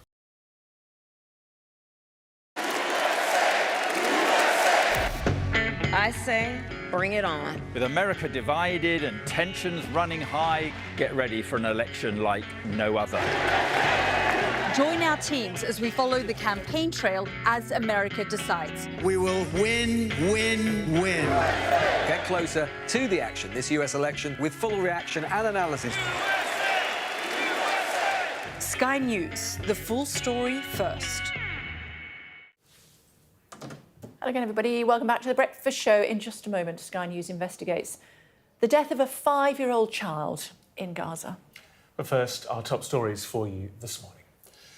Israel claims to have killed a senior Hezbollah leader in Lebanon, and at least 77 people have been killed by airstrikes in Gaza in the past 24 hours.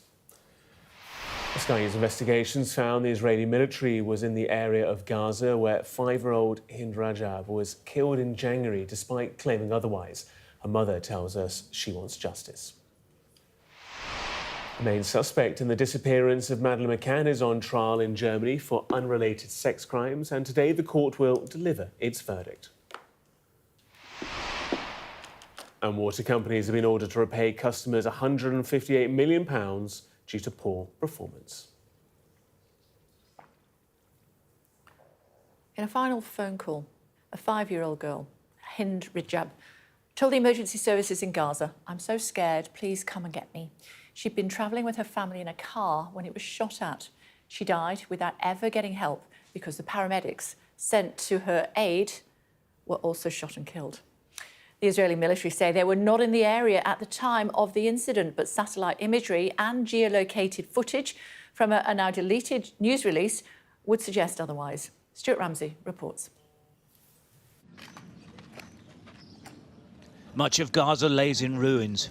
Attention may have moved away from here for now, but the conflict grinds on. Many have questioned Israel's alleged targeting and negligent killing of civilians in its conflict with Hamas. Buried in this rubble are the forgotten victims of this war.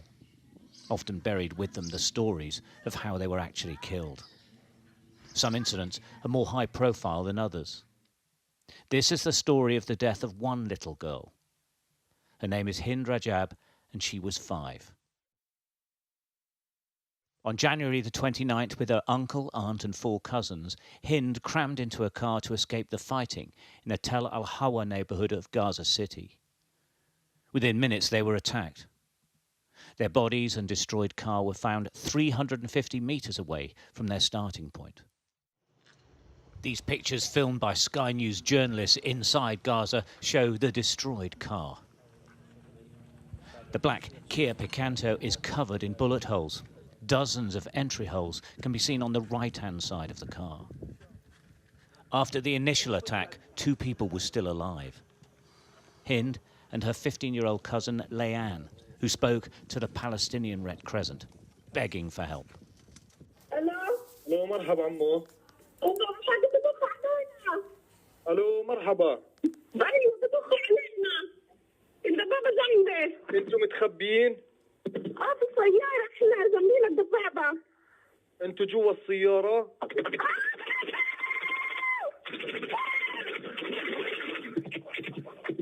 الو؟ الو؟ With the phone line dead, the Red Crescent rang back. Hind answered. She was now alone in the car. The other family members all killed. 4 children and 2 adults. Over 3 hours, in multiple calls, the dispatcher stayed in touch with Hind, trying to comfort her, scared and alone. أجي أخذك؟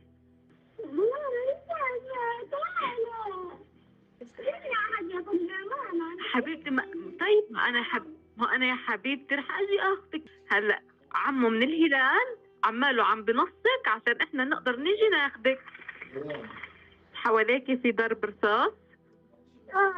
خديني. Rana Farki was the Red Crescent worker talking to Hind. We met at their offices in the West Bank. Nobody here can forget that day. In all my time of working, I've not cried as much as that day. I know Hind's not the only story. I believe there are many stories more distressing than this in Gaza. But it was difficult because I was the one handling it. After hours waiting for permission from the Israeli authorities, the Red Crescent say they received that permission to send help.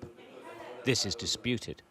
The IDF says given the lack of forces in the area, there was no need for an individual coordination of the ambulance's route. The ambulance left from the Al-Hali hospital at 5:40 p.m. It was attacked a few metres short of the family car some 20 minutes later. This is the destroyed ambulance. Both paramedics were killed.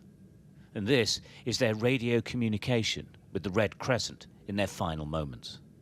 خليك معي شايف السيارة أنت؟ مش مشغل سرينا ولا واحد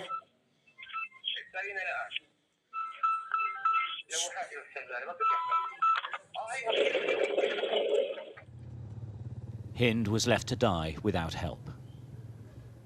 Weapons experts told Sky News that damage shows the ambulance was hit with a large caliber weapon, with the projectile's exit hole visible at the back of the vehicle. Any area it is announced as a military zone, we are completely denied access to it. So that's why we have to seek coordination. Without coordination to ensure safety of our teams, we could not send an ambulance. Sky News has examined satellite imagery taken on the day of the attack. It shows at least 15 military vehicles in the Tel Al-Hawa neighbourhood, where the family's car was found. The closest military vehicle is just 300 metres away. This satellite image was taken at 4:31 p.m, just over an hour before the Red Crescent say they received approval to send an ambulance. Satellite imagery taken in the days following the attack show how a heavy military presence remained. At least 13 military vehicles on this day. A day later, at least 9 military vehicles are seen in the area near the Islamic University in Gaza City. The Israeli army said it was not in the area on the day of the incident. But their presence in the area was made public by them. 12 days after the attack, the IDF published a press release. It said over the last 2 weeks they conducted raids on terror targets with forces operating in Shati and Tel Al-Hawa neighbourhoods in Gaza. The press release was later deleted from the IDF website. It's not clear why. Sky News has asked the IDF for comment. Further down the press release, the IDF embedded videos showing their movements in the area. נמצאים בתוך המטה הראשי של אונר"א ברצועת עזה. אנחנו יכולים לראות איך למעשה אונר"א מאפשר. Sky News geolocated the IDF footage released on the 10th of February, which shows 3 forces, the 401st Brigade, the Shayatet 13 and 52nd Battalion, operating less than 650 metres from the car Hind was found in. While it's not clear exactly what date the footage in the release was filmed, the IDF's presence in the area is undeniable.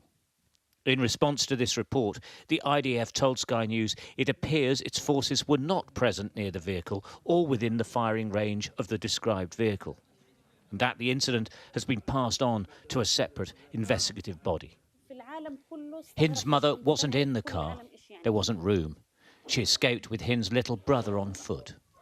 She wants someone to explain why her daughter was killed.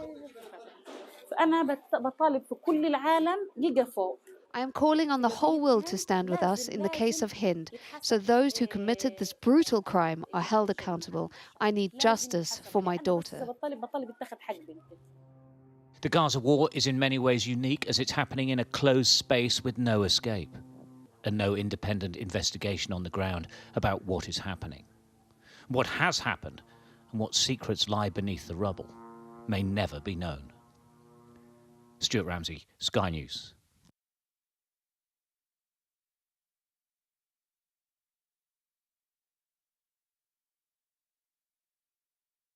From Stuart throughout the course of the day here on Sky News. Also able to see the interview with Boris Johnson, and we will bring that to you in a short while. Before that, though, let me tell you about teenage drivers. Should they be allowed to have passengers in the car that are also teenagers? Let's talk to Nathaniel Ogany and also Elizabeth Box, who've got varying views on that. Should teenagers be allowed to drive teenagers?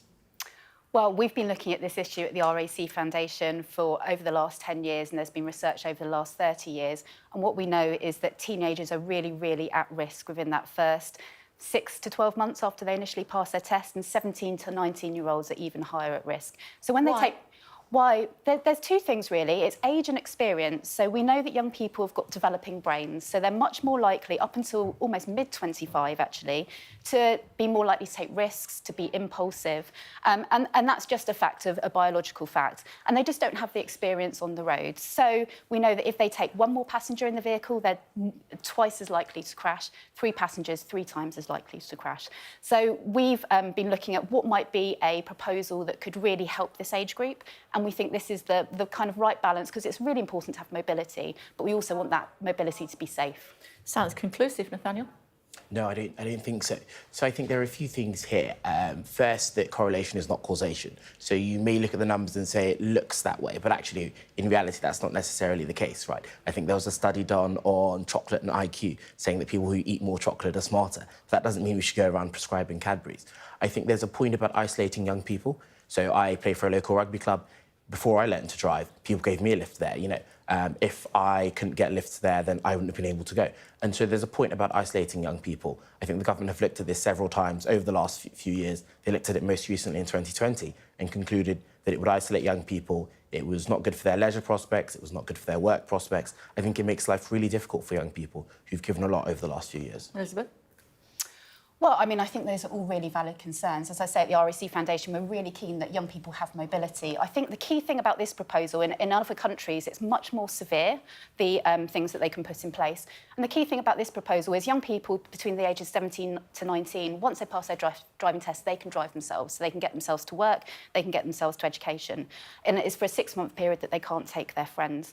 And obviously, that will have an impact, but we feel, given this proposal will save up to 44 lives a year and 537 killed or seriously injured people, we feel like it's the right balance and helps young people develop that really crucial skills that they need to develop in a safe environment on their own before they have their friends in the car for the first 6 months. So if it could save injury or death for 10 kids a week, isn't it worth trying?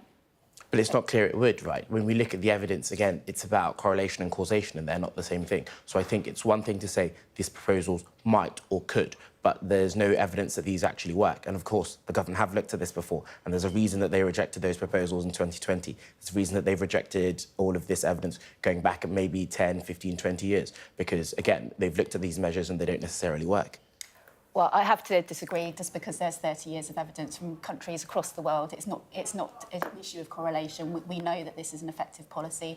Throughout other countries, it can save up to 40% of collisions involving young novice drivers. So we know this is a policy that works.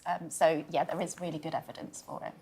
I think it works at isolating young people. I think it works at stopping them from getting to, you know, as I said, rugby or work or other commitments that they may have. But it doesn't work in terms of saving their lives. Elizabeth says she's got evidence to prove that it can. But I don't think it does. I think you've just confused correlation with causation. I think the studies look at what the numbers might suggest. But again, because something is more prevalent in a certain age group, that doesn't mean that, for instance, carrying passengers or driving after a certain time is the cause of those accidents. What I think the government need to focus on, instead of measures like this, is cutting down the waiting lists. So, for instance, over the pandemic, there were 1.2 million driving tests that were cancelled.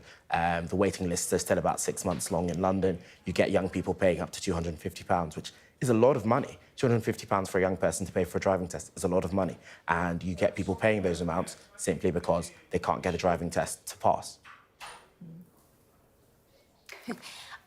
So I'm a behavioural psychologist. I've got a PhD in transport psychology. I need to stress that the evidence is international and it's irrefutable in terms of what some researchers have said is if governments don't have this rule in place, it's actually a weak law. Because what we really need to do is protect young people at this really vulnerable stage where they need to develop their experience. So I really need to stress to listeners that there is really good evidence for this. I think your concerns about what it means for young people are really valid, but we have to kind of balance up those two things. So the proposal that we've put on the table is essentially 6 months minimum learning period so that you can kind of get that experience you need, and then a 6 months minimum period where you don't carry any passengers. And if you don't do that, then you would go back to L plates and have 6 penalty points. So what we wanted to do is make it really clear and to make it as least effect as we possibly could on young people, but also while saving lives. So this, we think, is a proportional response to the really serious issue. I mean, road traffic collisions are the biggest killer of young people worldwide. We know that they are going to struggle in certain environments. We need to have laws in place that can help parents talk to their young people about the risks they're going to face when they're in the vehicle for the first time with their peers. OK, final thought to you, Nathaniel? Yes, I don't think these proposals will save lives. I don't think the evidence is strong enough, and I don't think enforcement is easy either. So do you have police officers pulling people over saying, oh, I think you look a little bit too young to be driving someone, or how long have you had your driving licence for? I think enforcement is really important in the law, and it'll be very difficult to do that for this. OK, we are out of time, sadly. Interesting debate, guys. Thank you so much. Thank you. Really appreciate it. Thank you. Now, let me tell you about a migrant who was inside a hotel targeted during the riots, has described hearing people shouting that they wanted to burn the building and the people inside. Becky Johnson has more. From an upstairs window in this migrant hotel in Hull, where he lives, Wahag watched as rioters attacked. I felt scared. I saw the people throwing stones and rocks on the hotel. It was a Saturday in August when this hotel housing asylum seekers was targeted as riots spread across the country. The 24-year-old from Yemen told me he'd only arrived in Britain a few months earlier by small boat. We met at this church hall in the city where migrants are offered support. How does it make you feel about the UK, seeing what you saw on that day? About people, it is mixed because there is some bad people and some good people. I'm worried that if it does happen again, it would be very bad. The reasons behind the riots this summer are complex. Some driven by racism and hate, but others by a sense that migrants get a better deal, given accommodation and food at taxpayers' expense. Mustafa also lives in the hotel and was there that day. We are here, they are shouting, we need to burn the hotel, we need to burn the people in the hotel. We first met Mustafa back in February. Then he was living on a park bench. His asylum claim had been rejected. But he's since put in a fresh claim, so the Home Office gave him a room in the hotel. He doesn't want to show his face. There are other people who were born in Britain who are homeless, who haven't been given a hotel room. Can you understand why people would feel annoyed that you get a hotel room and those people don't? Of course. It's not our fault. They put me in that hotel. Many here say they're more scared to go out since the riots. You don't know who can attack you now, so you're always in fear. William, who's from Kenya, was taking part in an international carnival parade the day of the violence. As cars and tyres were set on fire nearby, they hid in a community centre. It's scary. We have to get inside and close the door. Since the riots, Wahag reveals he's had some news from the Home Office. Leave to remain. Yeah, leave to remain, yeah. He shows us his residence permit. His is one of many cases dealt with since Labour came to power, the government doing what it said it would, restarting asylum processing to clear the backlog. The previous government, they wanted to deport us, but now they make the procedure easier for us. So you like the Labour government? Yes. OK. In a city where unease about migration helped fuel such violence, the reality is these people are here and they're hoping to stay. Becky Johnson, Sky News, Hull. Still to come on The Breakfast Show for you here on Sky News. Dr. Philippa Kay will be here bringing us some very useful advice.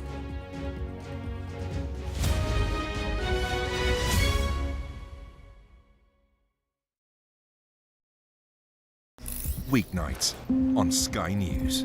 This is your chance. Tell people. Welcome to the Politics Hub. Our police force has apologised. If you want to find out about Grimsby, you come to the docks. I'm live in Jerusalem. Are you not concerned that that could lead to all-out war? Hello there, good evening. There are fears of an upsurge in violence. What's at stake here? You are watching the press preview, a first look at the front pages as they arrive. I'm David Blevins, and I'm Sky's senior Ireland correspondent. I've spent 30 years reporting the journey from conflict to peace. The end of the political stalemate, the start of a new chapter for Northern Ireland. Catholics and Protestants now facing the same threat. If we both contract COVID-19, religion's nothing. Sky News, the full story first.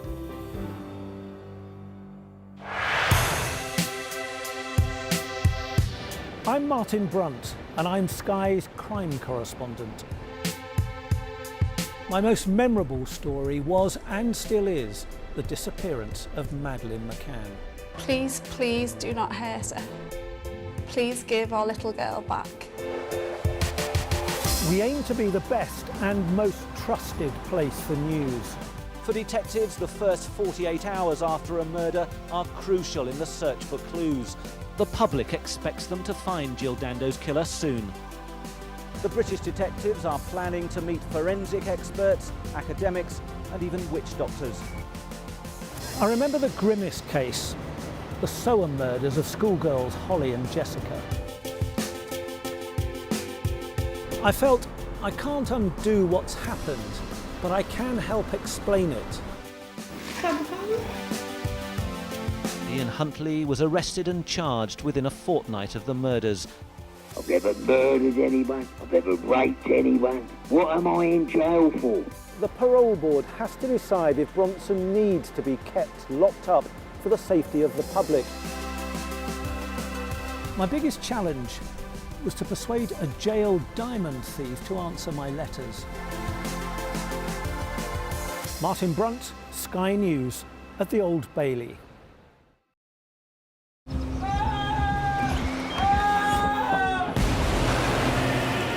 Significant day of this conflict. They keep telling us that they want aid. And this is what's left of it.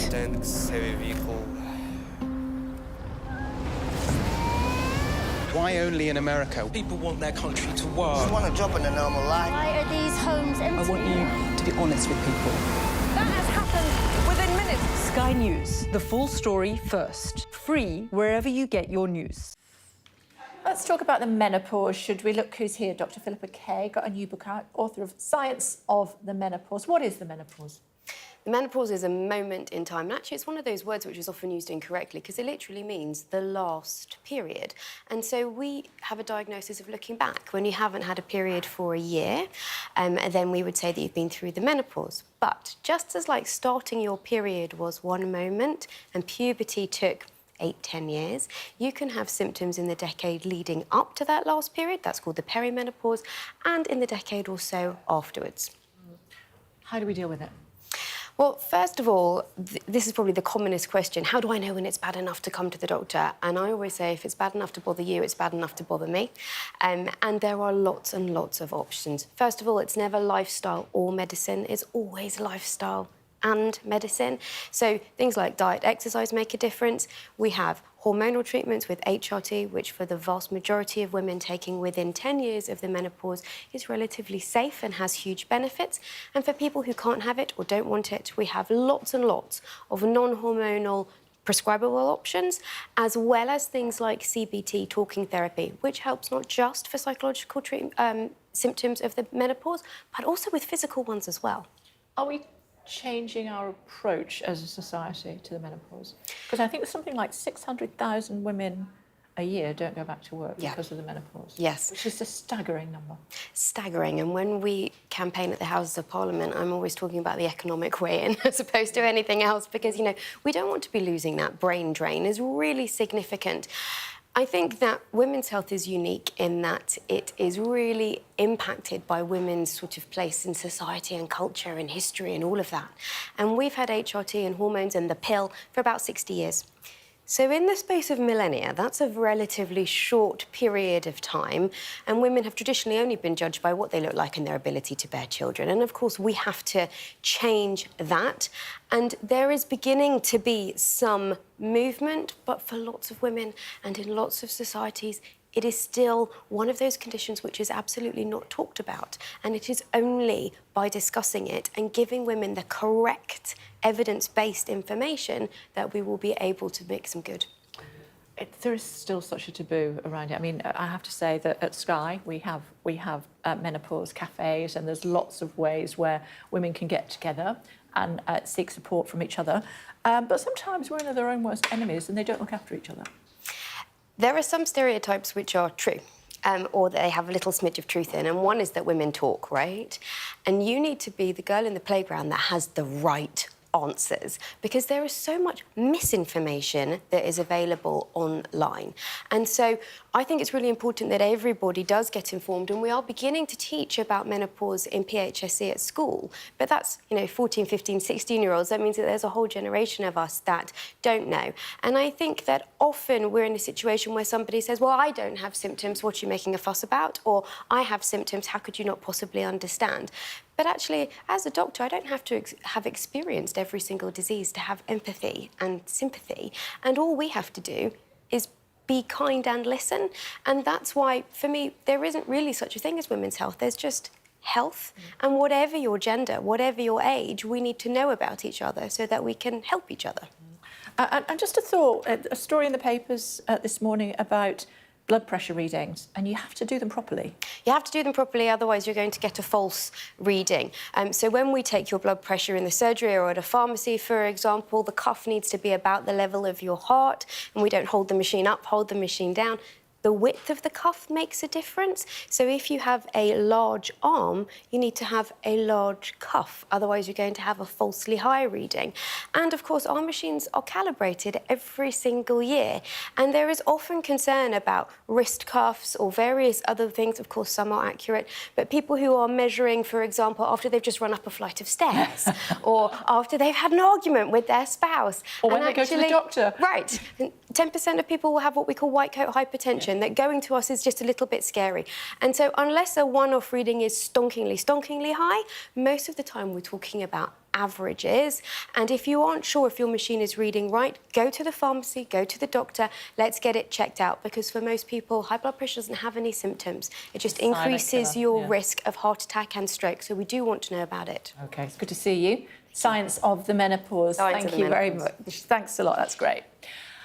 Coming up in just a few moments' time, we have an interview with Boris Johnson carried out by Wilfred Frost when he talks about his time in Downing Street. Find out what he had to say about that. Find out what he had to say about lockdown. Find out what he had to say about COVID parties. And also, Louise Haigh, who's the Transport Secretary, was on the programme this morning. She was talking about Boris Johnson's legacy. So we'll have more on that as well. And you'll know that Sue Gray has stepped back from her Chief of Staff role at Downing Street. Did she jump or was she pushed? Stay tuned for more.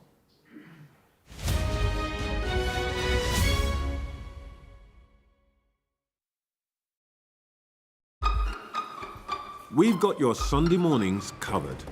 From the front page and the sounds of the streets to the voices of the people who make the major calls and big picture politics beyond Westminster.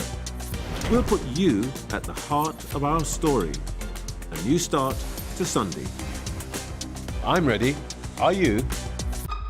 Join me, Trevor Phillips, Sunday mornings on Sky News.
Morning, everybody. 9 o'clock. Coming up on today's programme, Israel sends ground troops into southwestern Lebanon in yet another escalation in the Middle East.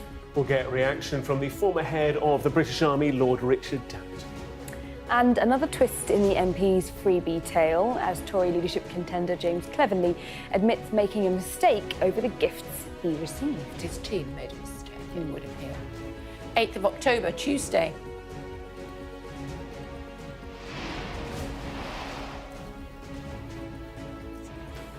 We'll be bringing you more from Deborah.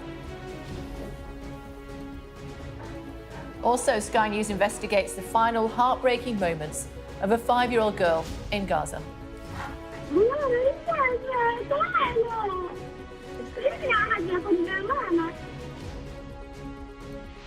The main suspect in the disappearance of Madeleine McCann waits for a verdict in Germany for unrelated sex crimes.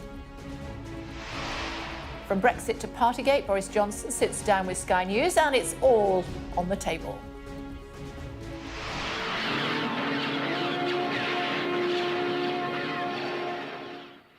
And may the props be with you. A helmet from Star Wars goes up for auction and could fetch as much as £500,000.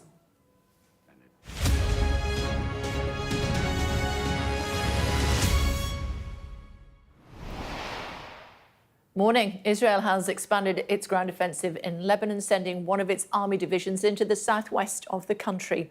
The Israeli Defense Force also claims to have killed a senior Hezbollah leader during airstrikes in Beirut.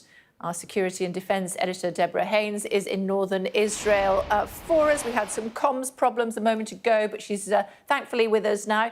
Hello to you, Deborah. What is the latest where you are?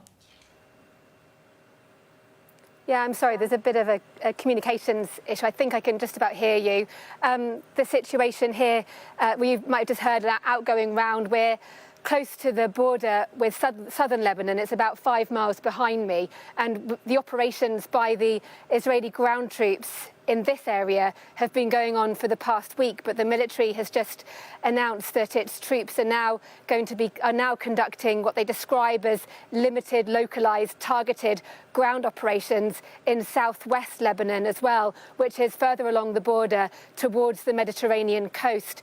A signal that this operation, 1 week in, this ground operation, is getting wider and also really underlining the challenge that is faced by Israel, which shares a long border with Lebanon, and the goal of this operation is to stop Hezbollah from firing rockets into Israel and also to stop the threat that the Israeli military believe is posed by tunnels that they say Hezbollah has dug under the ground, and the fear that maybe Hezbollah will be planning a similar kind of attack as Hamas carried out on October the 7th.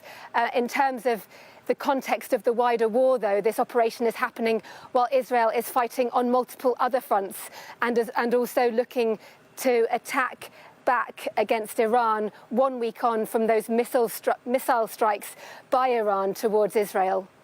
OK. Deborah, for now, thank you.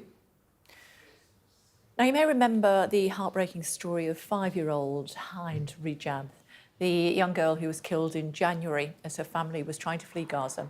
She spent hours hiding in the car that was shot at, on the phone to emergency services, pleading for them to help. She was frightened. Everyone else in the car with her had been killed, and help didn't arrive. أجي أخذك؟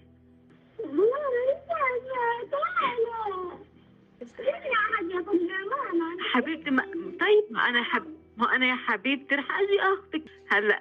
عمو من الهلال عماله عم بنصك عشان احنا نقدر نيجي ناخدك. حواليكي في ضرب رصاص؟ خديني.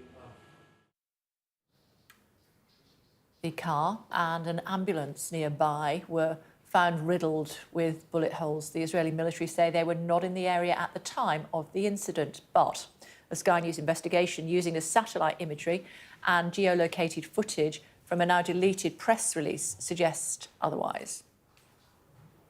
You can watch a full investigation by Stuart Ramsey right now by scanning the QR code that is on the screen. We'll also be showing it at 9:30 this morning and throughout the day here on Sky News. A new twist in the MP's freebie row. What's happening now? So, yeah, a new element to the story. It's the gift that keeps on giving, isn't it, Kay? So, I'm not always declared. I like that one.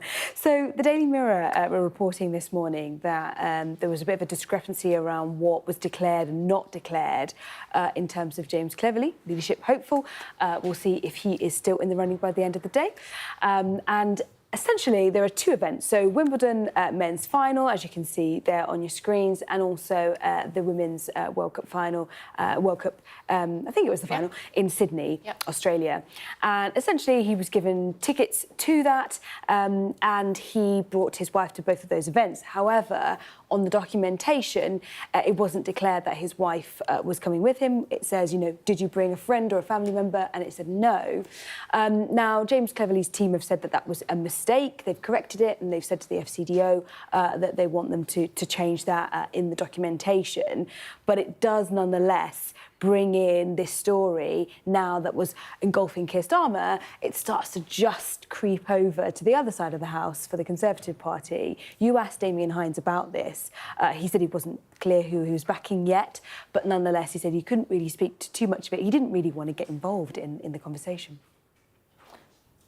A recent YouGov poll suggests that over half of people in this country think the government, a Labour government, is already sleazy. How are you going to reassure them?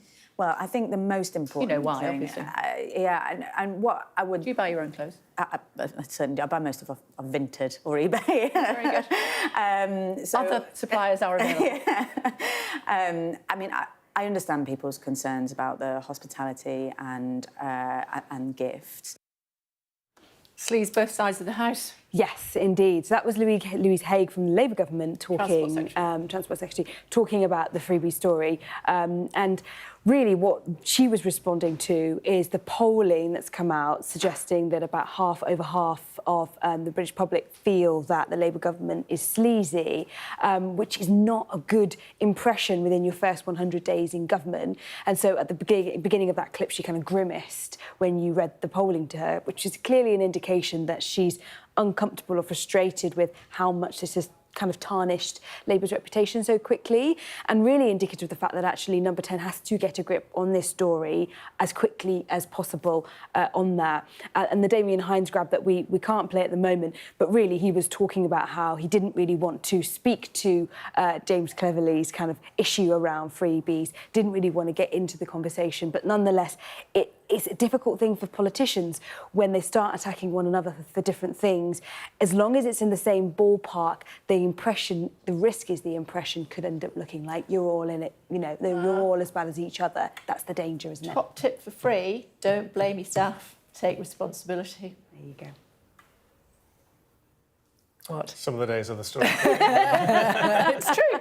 Don't blame your staff. It is. Especially when you're in that kind of position of power. You're responsible for what is submitted, I'm sure. I'm right in saying that? Yeah. Yeah, I mean, they would argue when you're a minister, especially a senior minister, you're so busy, you've got many other people doing things for you, you can't keep a track of every single piece of detail. But as you say, at the end of the day, it's your responsibility and it reflects on you. And that's the responsibility of power. I'm going to use that excuse if I ask a tough question in future. Bear that in mind, Tim. What have you got? Water for you. Water companies in England and Wales ordered to return more than £150 million to customers due to their poor performance. The water regulator Ofwat said the rebate would come off bills for households and businesses across 25 and 2026. Comes as water bills in England and Wales are set to rise by an average of 21% over the next 5 years. What could be the worst hurricane to hit Florida in more than 100 years is due to make landfall tomorrow, just days after Hurricane Helene tore through the Sunshine State. Residents now preparing for the rapidly intensifying storm Milton. Authorities are warning of life-threatening storm surges, with some parts subject to mandatory evacuation orders. 4 students are in hospital after a school bus overturned in Northern Ireland. 44 people were on board when the double-decker crashed onto its side in a County Down field yesterday afternoon. Firefighters used specialist cutting equipment to free 2 passengers. Police are investigating the accident. Well, from Brexit, just taking my glasses off, from Brexit to COVID to Partygate, Boris Johnson's time inside Number 10 was full of controversy. In a wide-ranging interview with my colleague Wilfred Frost, he discussed how sorry he really was over parties at Downing Street during lockdown. The next few days you're doing what? Boris Johnson's new book covers his political career from start to finish. But what remains most of interest is what brought it to an end, Partygate. And at times in the book, he appears to dilute his past apologies. You regret the nature of the grovelling apologies, your quote, and you... That's it. So the reason and for you that... suggest they made you seem more culpable than you were. That's right. My question is, do you accept, though, that people were enormously upset by Partygate? So yes, of course. And so that's why I apologise and continue to apologise for things that we got wrong. The problem with issuing a great big blanket, the point I'm making in Unleashed, is that by issuing a great big blanket apology at the get-go, before anybody really knew what had happened or what was true or wasn't true, was that reasonably enough in the public imagination, it looked as though I was accepting every single allegation that was subsequently made. And I wasn't. I didn't mean to do that. At times, you seem to mock the public for how closely they followed the rules. You write, the real question, I suppose, is why... I totally reject that. Let me read this line. I totally reject that. You write, why on earth the public so avidly craved these rules, why they were so willing to have their doings circumscribed in such rabbinical detail. You go on to say the rules for people were, quote... Sorry, I'm talking about a particular phase in the... And I totally reject what you just said, but I talk about a particular phase during the pandemic when... we had come out... So we'd gone through the first lockdown. We were coming out... We were coming towards the autumn of 2020. I marvelled at the way in which the public were, at least at first, willing to try to absorb these rules in all their detail. And and I pay tribute to them. Given that, and given how you're framing what some people wanted more than others, and how they then followed the rules, 126 fines in Downing Street, with some coverage suggesting you're withdrawing an apology for it. Here and now, clarify if you are sorry to those people. Of course. I mean, I say in Unleashed, I try to explain that I made many mistakes. Make of that what you will. Wilfred Frost, Sky News.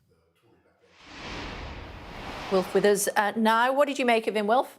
Well, okay, I mean, I think for viewers to judge the level of contrition there at the end, but it was pretty striking, I think, that he said that people craved those very restrictive lockdown rules, and that is quite a revealing thought. We got a bit of contrition as well in the way he governed. He acknowledged that he operated more as a president than a prime minister, and he said he was complacent when it came to trying to keep his MPs on side. He was evasive on Brexit, some good exchanges there. Foreign policy as well came up, of course, Ukraine and Israel as well, where he talks about Western feebleness that has permitted some of the aggression that we've seen in recent years. And, Kay, we've got the full interview coming up at 10:30.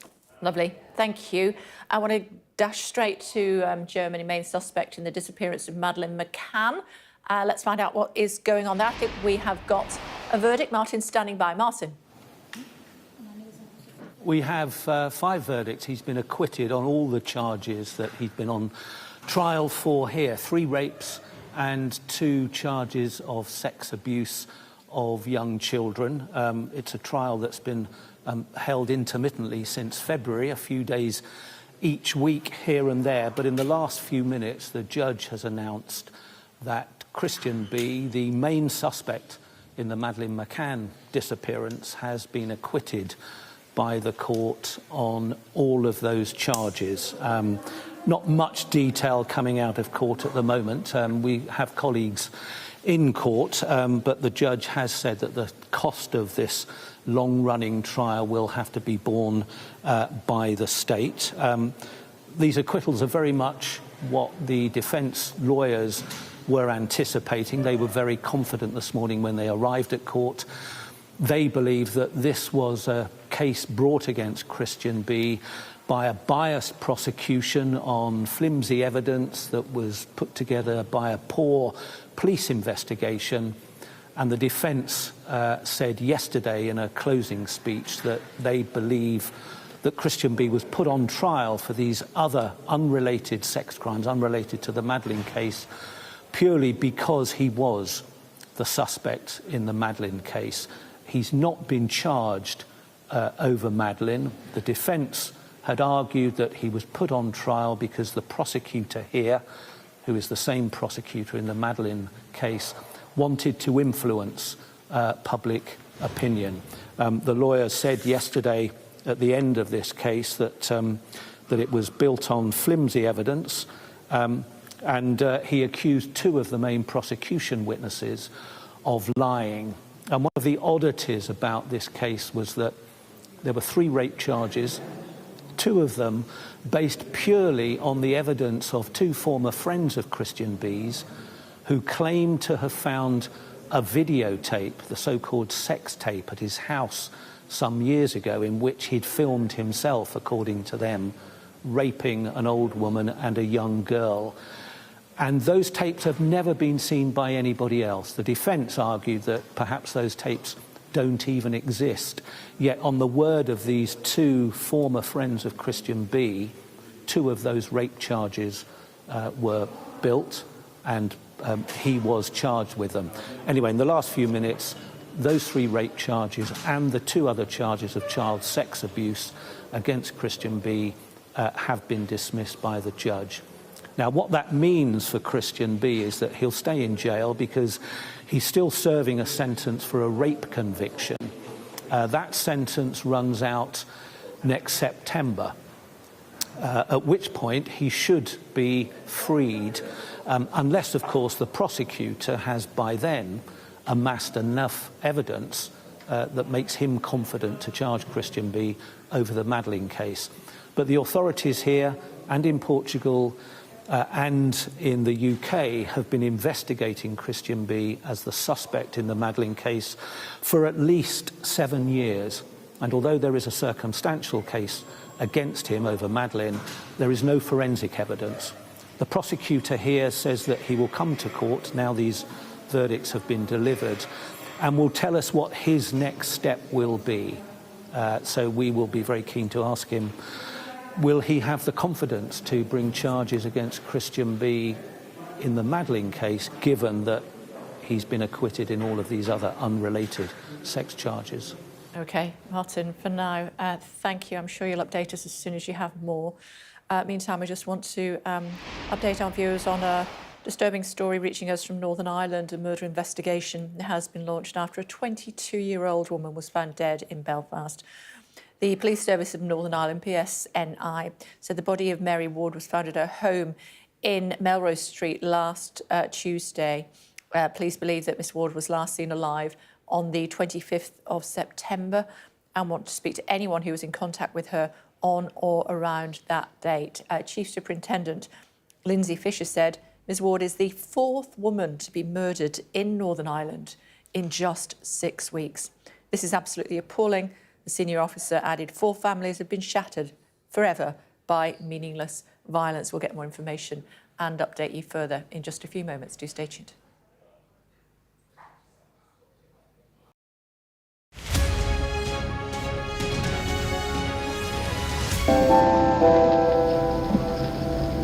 I'm Stuart Ramsey, and I'm Sky's chief correspondent. An enormous explosion that's just come down. I think it was a monster's just landed in between us. Hundreds and hundreds of people hoping to get north, ultimately to get to the United States. It's a border where they're not welcome, and yet they keep coming. We saw snatch squads going in, grabbing people, taking them out and putting them into trucks and taking them away. They make about 50 kilos of fentanyl a week. It's incredibly dangerous and toxic stuff. There's been an upsurge in deaths. The fighting between the gangs is getting more and more vicious. Is this now all your territory? Yeah. battlefield is outside the barricades, which is over there. This is much more like a normal town. It's really sending a clear message that Venezuela is eager for change. We've been crushed. Free from wherever you get your news. We are in the middle of a forest, in a jungle really, and they're attempting to keep these men alive. This is real, hardcore emergency medicine. The information on this could bring down the entire network, not just in Iraq and Syria, but across the world. Sky News, the full story first. Hundreds of thousands of people have been using the beast for years to traverse Mexico, but it is really dangerous. Many people have died riding it. There's always more to the news than a headline. We want to discover, to delve a little deeper, to find out what's really going on. Explanation, analysis, the people at the heart of every story. I'm Neil Patterson, and this is the Sky News Daily Podcast. So, by the end, we'll hopefully all understand what's going on in the world just that little better. Available wherever you get your podcasts.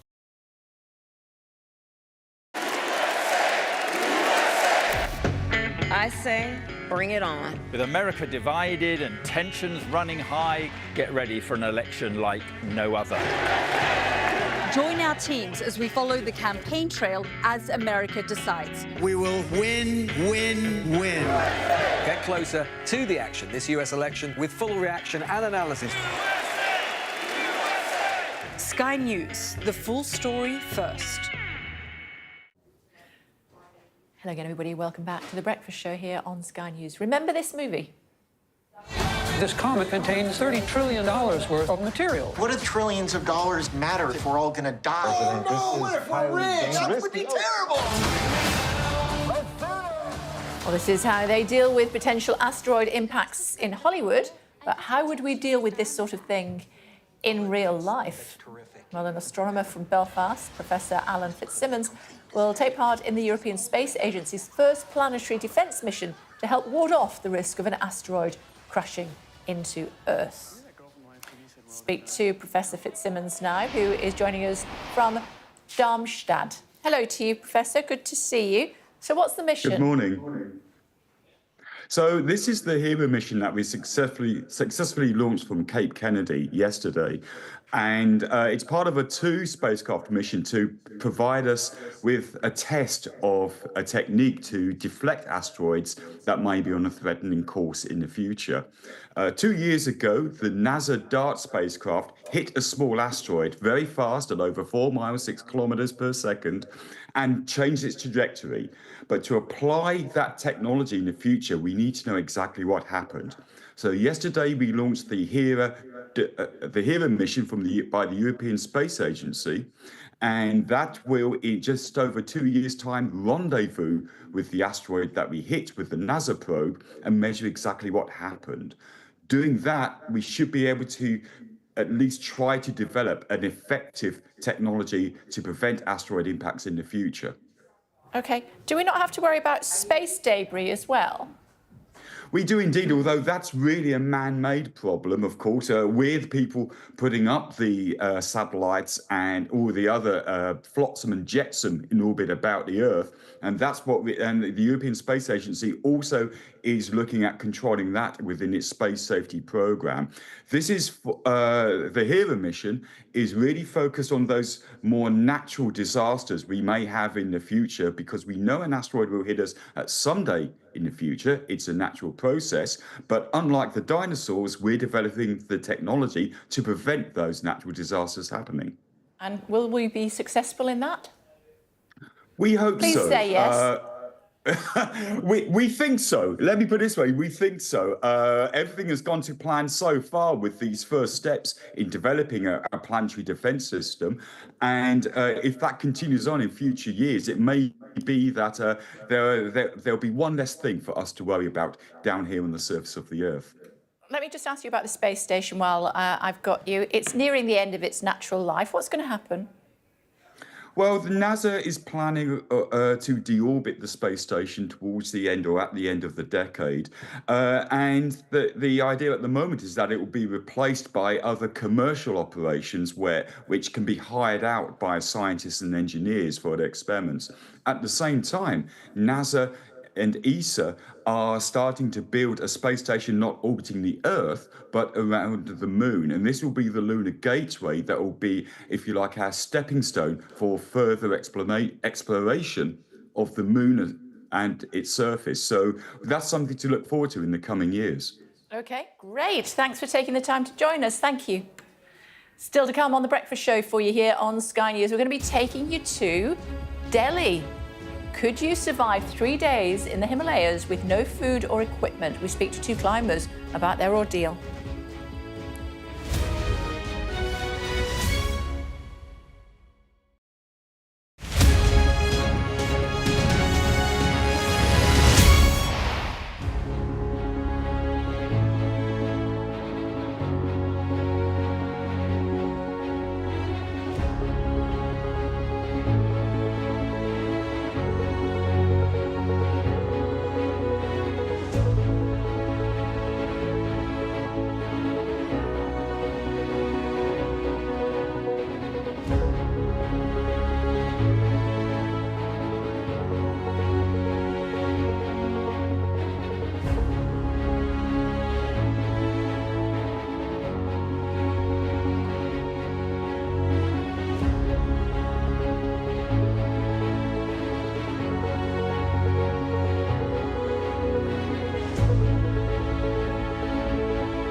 Hello again, everybody. Welcome back to The Breakfast Show here on Sky News Tuesday morning. Coming up, rescued after 3 days, stranded in the Himalayas with no food or equipment or water.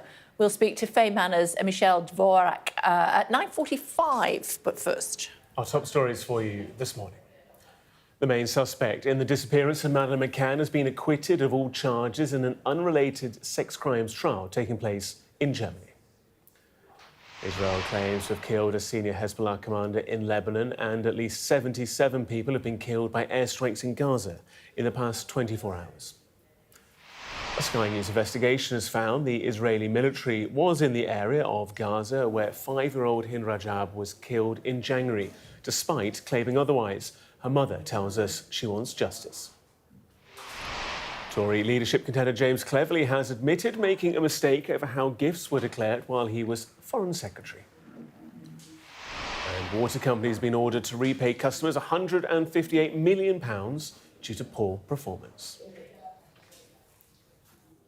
Let's tell you more about Hind Rajab, should we? She was 5 years old. She told the emergency services in Gaza that she was under fire. She said, "I'm so scared. Please come and get me." She'd been travelling with her family in a car when it was shot at. She died without ever receiving help because the paramedics sent to help her were also shot at and killed.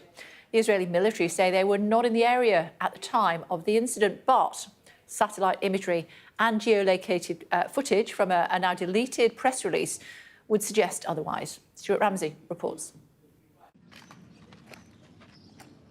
Much of Gaza lays in ruins. Attention may have moved away from here for now, but the conflict grinds on. Many have questioned Israel's alleged targeting and negligent killing of civilians in its conflict with Hamas. Buried in this rubble are the forgotten victims of this war. Often buried with them the stories of how they were actually killed. Some incidents are more high profile than others. This is the story of the death of one little girl. Her name is Hind Rajab, and she was 5. On January the 29th, with her uncle, aunt and 4 cousins, Hind crammed into a car to escape the fighting in the Tel Al-Hawa neighbourhood of Gaza City. Within minutes, they were attacked. Their bodies and destroyed car were found 350 metres away from their starting point. These pictures, filmed by Sky News journalists inside Gaza, show the destroyed car. The black Kia Picanto is covered in bullet holes. Dozens of entry holes can be seen on the right-hand side of the car. After the initial attack, 2 people were still alive. Hind and her 15-year-old cousin, Leanne, who spoke to the Palestinian Red Crescent, begging for help. Hello? Hello, مرحبا عمو. الو مرحبا. ايوه بتدخل علينا. الدبابة جنبي. انتوا متخبيين؟ في السيارة احنا جنبينا الدبابة. انتوا جوا السيارة؟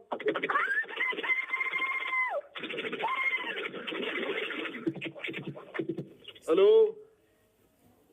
الو؟ With the phone line dead, the Red Crescent rang back. Hind answered. She was now alone in the car. The other family members all killed. 4 children and 2 adults. Over 3 hours, in multiple calls, the dispatcher stayed in touch with Hind, trying to comfort her, scared and alone. أجي أخذك؟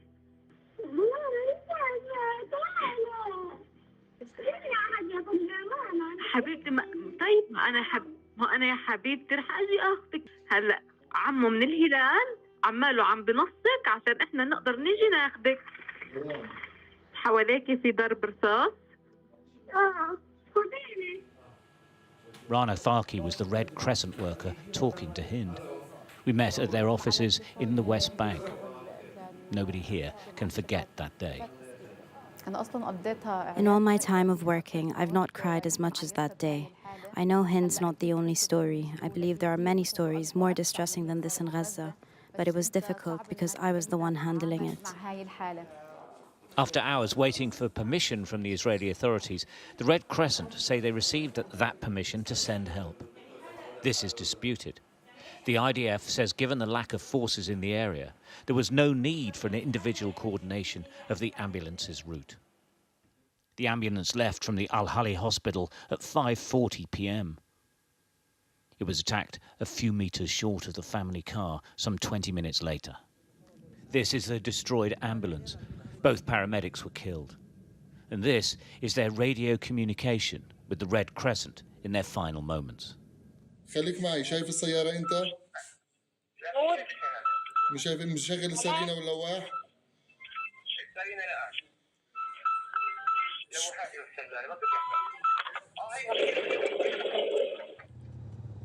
Hind was left to die without help. Weapons experts told Sky News that damage shows the ambulance was hit with a large caliber weapon. with the projectile's exit hole visible at the back of the vehicle. Any area it is announced as a military zone, we are completely denied access to it. So that's why we have to seek coordination. Without coordination to ensure safety of our teams, we could not send an ambulance. Sky News has examined satellite imagery taken on the day of the attack. It shows at least 15 military vehicles in the Tel Al-Hawa neighbourhood, where the family's car was found. The closest military vehicle is just 300 metres away. This satellite image was taken at 4:31 p.m, just over an hour before the Red Crescent say they received approval to send an ambulance. Satellite imagery taken in the days following the attack show how a heavy military presence remained.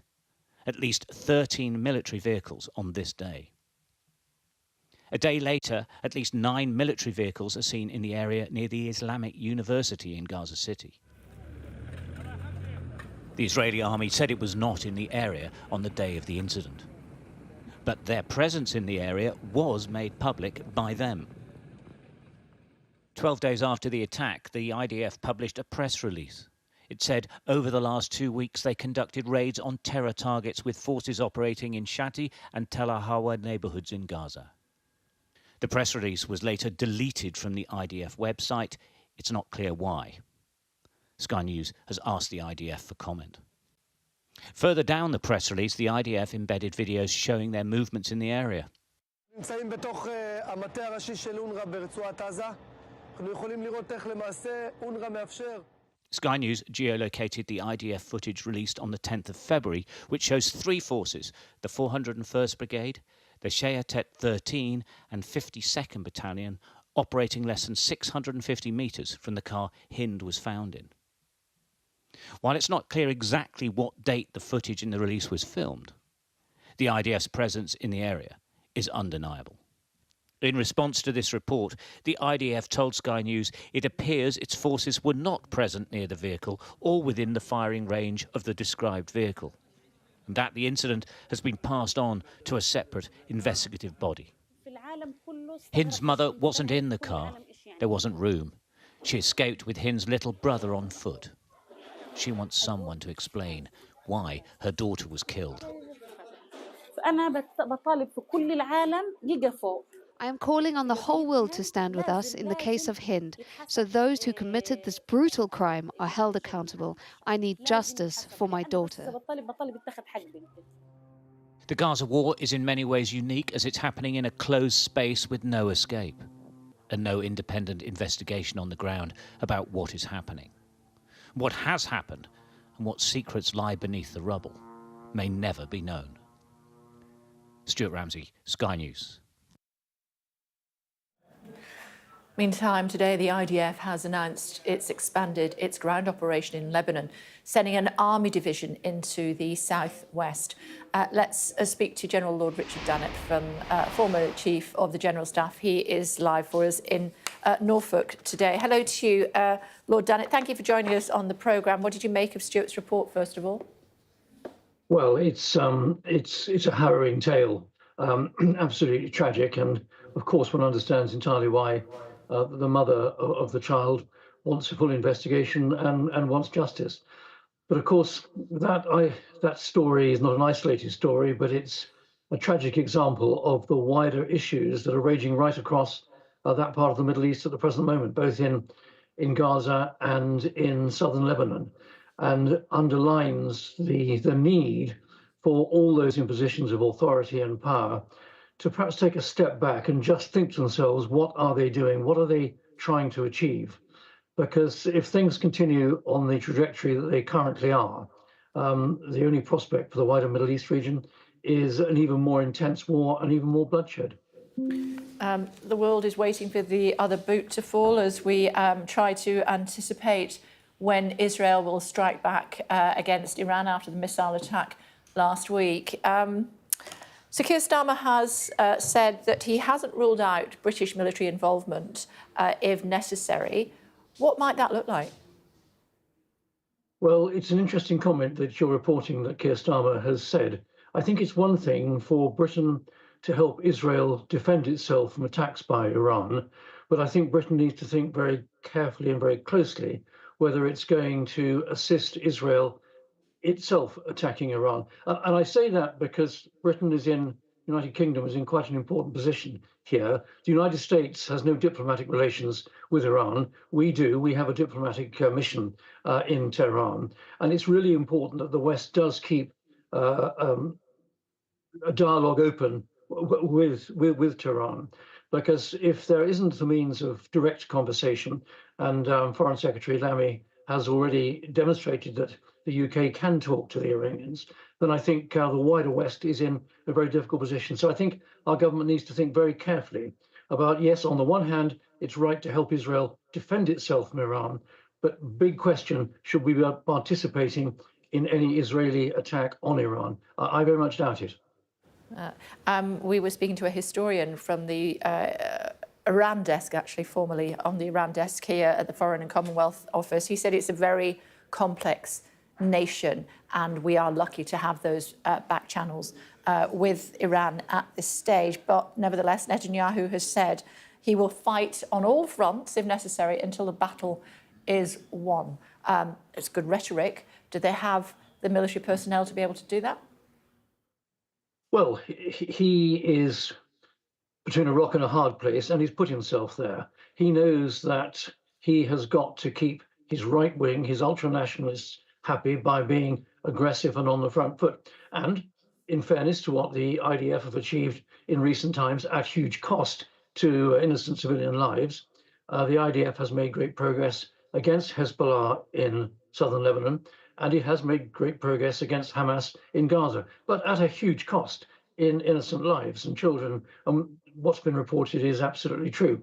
So Netanyahu feels on the one hand that if he presses harder, he might be able to achieve something that looks like a military victory.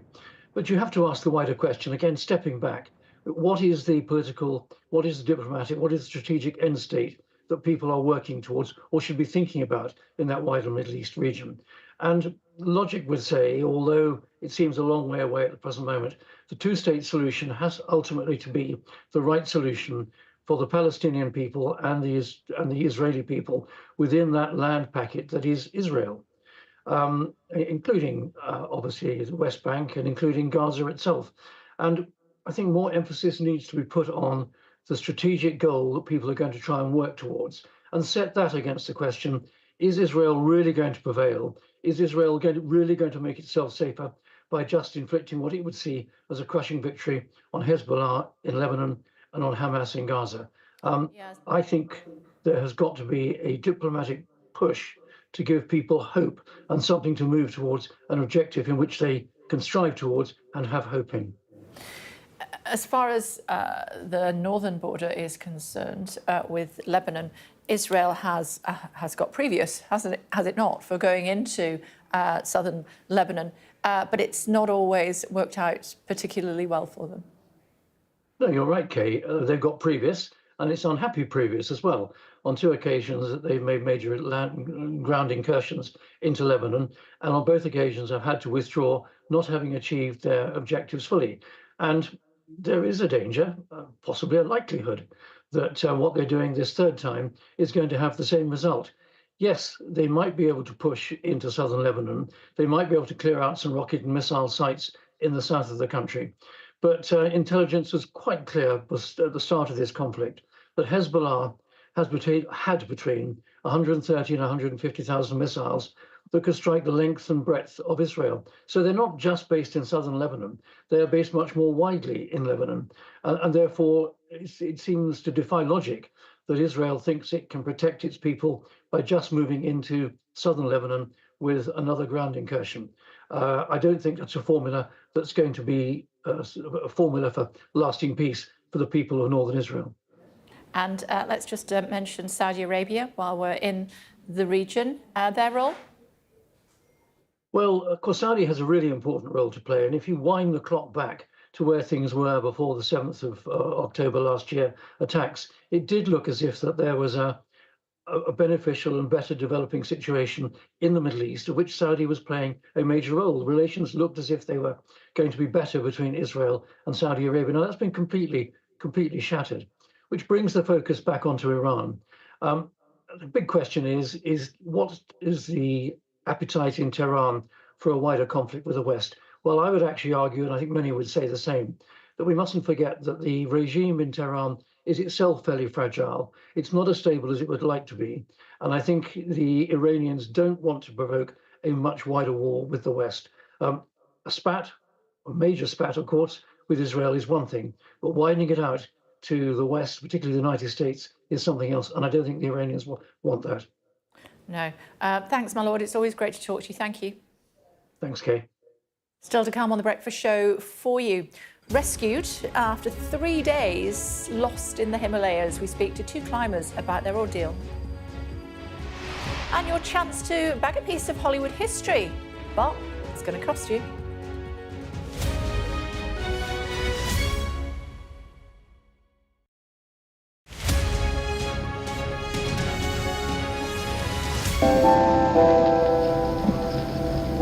I'm Stuart Ramsey, and I'm Sky's chief correspondent.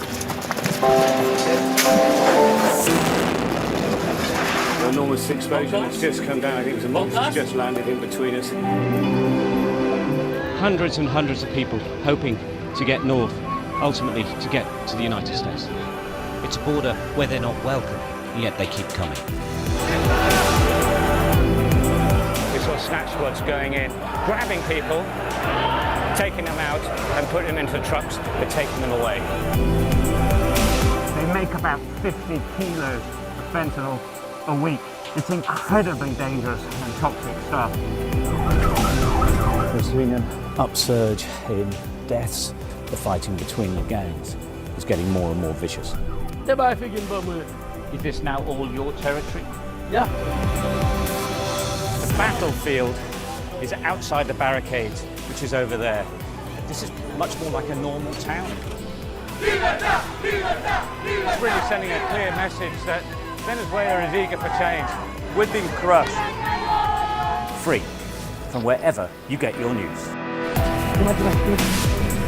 We are in the middle of a forest, in a jungle really, and they're attempting to keep these men alive. This is real, hardcore emergency medicine. The information on this could bring down the entire network, not just in Iraq and Syria, but across the world. Sky News, the full story first. Well, hundreds of thousands of people have been using the beast for years to traverse Mexico, but it is really dangerous. Many people have died riding it.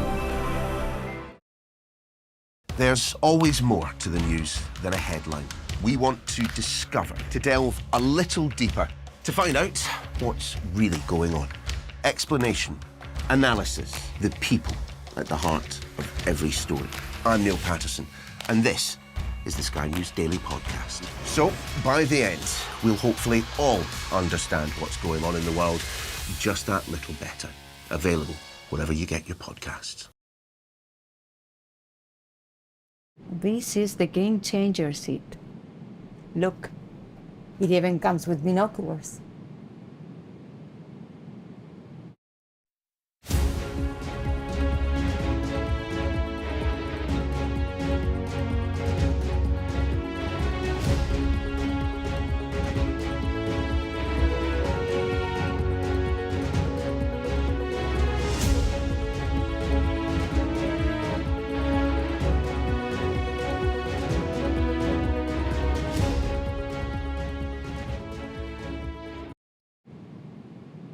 Fly Emirates, fly better.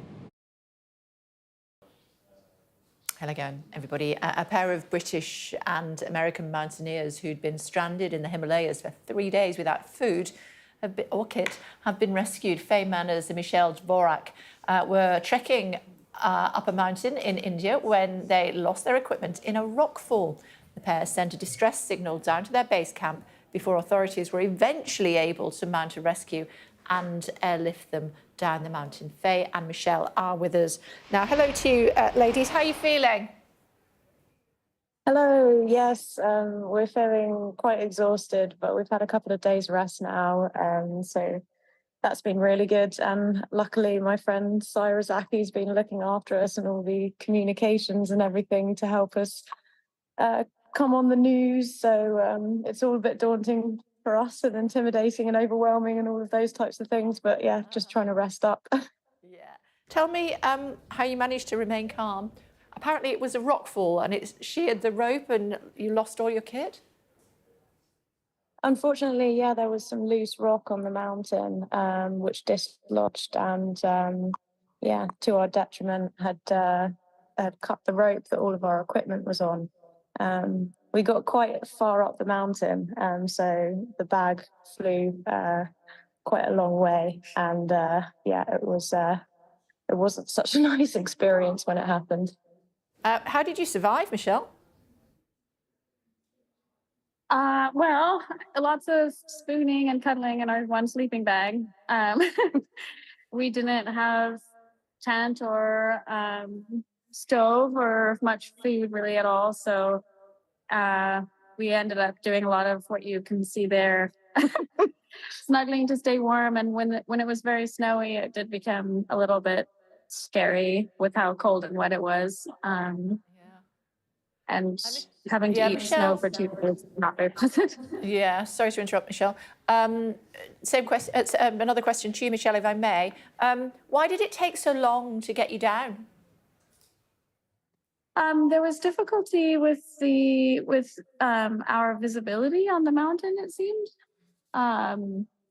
In the mornings, there was clear weather for the helicopters to fly, but they didn't seem to be able to see us in our position on the face. Okay. And then, unfortunately, around 11 a.m. or 12 p.m. during the day, these clouds would come and fog. It would engulf us, and it was too snowy for them to fly. And certainly, they couldn't see us then. Are you going to give it another go, Frey? Seems like it's a question for too soon, but we've discussed it, and we said that it might be quite nice to go back with the French climbers that came to our rescue, because it was actually also an objective for them that they wanted to climb that mountain, but they had not acclimatized in time and unfortunately missed the weather window. So it's actually a dream route for them. So we pondered with the idea that if we manage to get through this, rest up a little bit and then potentially reconsider it next year, that we would invite the French climbers to come back and climb it with us. That's nice. Well, continue to rest up, ladies. Lucky escape. Well done. Have a rest. Thank you. Thank you. Can you imagine climbing up a mountain and then a rock falls and shears the rope with all your kit in it? What are the chances? What are the chances? Exactly that. But you're not here to talk about that. You're here to talk about nearly 2,000 items from blockbuster movies and TV shows are about to go under the hammer in London, including, well, Katie's here obviously, including the Stormtrooper kit, or some of it. Well, the Stormtrooper mask, look at this, absolute pristine condition, and you can match frame this to one of the significant moments within the one of the original Star Wars films, if you're a fan, when Obi-Wan Kenobi played a Jedi mind trick. If you're a nerd, it's a big deal. But see, these come on the market very rarely, because back in the day, back in the 60s, 70s, people were just thinking there's no value in them and chucking them out, and they were just getting sort of cast aside. A tarnished helmet a few years ago sold for 60,000, so they're saying this one might be worth £500,000. You could pick up a lightsaber for about 100,000 if that's more your price range, Kay. Or Han Solo's jacket went for 191,000. I'm just going to tell you, I don't think you've ever seen Star Wars. I have seen almost all of them. Have you? I'm a big Star Wars fan. My dad is a huge Star Wars fan.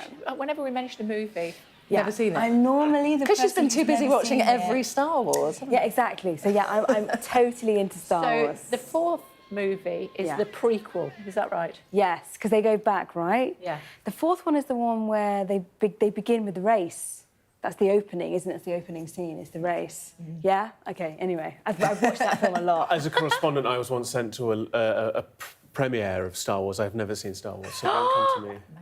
I was the wrong of stunt casting, I think. Oh, no. Do you want a quick game of higher and lower of things that... Yes, So, Casablanca's piano, 3.4 million that sold for. Would R2-D2, the original R2-D2, sell for more or less? More. Less. Less. 2.7. You want another one? Darth Vader's mask, Darth Vader's helmet, which is the one that you'd want, the biggest baddie in town. Higher or lower? So Higher. 2.7 for R2-D2. Lower. Higher. Oh, Gareth's got it, I'm afraid. Yeah, only went for 898,000. Stop it. Bargain, Maybe it was if dented. you pick that up. Maybe. Tarnish. We don't want that one, then. I want also in this lot, this helmet from Troy. We don't have it on the images, but from Troy, the film in 2004, the helmet that's worn by Brad Pitt is I also up for saw that auction. film. That would be quite fun. That'd be cool. Russell Crowe's gladiator outfit yeah, as well. that's also in. I Quite can go for fun. one of those, I think. Maybe you could get your partner to dress up in it. Is that Steady. do we have the ending on Steady. it? Bear with me 1 second. 100%. Love that idea. Love that idea. I've gone low at the end of the breakfast show. When's the auction? November. Oh. You've got time to save up, Kate. I'll have one of each. Good. Fantastic. Have you seen our Boris Johnson interview? Well, no, but I was reading the highlights of it. It sounds like Wilf did a great job. Yeah, and we're going to see it in full, 20 minutes of it, in the 10 o'clock hour with Wilf. Yes, he's apologised, hasn't he, for some of his behaviour, but then there's kind of questions as to quite how apologetic he really is. Yeah. Yeah, one of his former aides told me that he was. I asked how honest his book was, and he said, "Well, it's very honest and an accurate reflection." I had to point out that he had been sacked twice for lying, but hey, say it ain't so. Exactly. He's found to have lied to Parliament. There you go. See you tomorrow.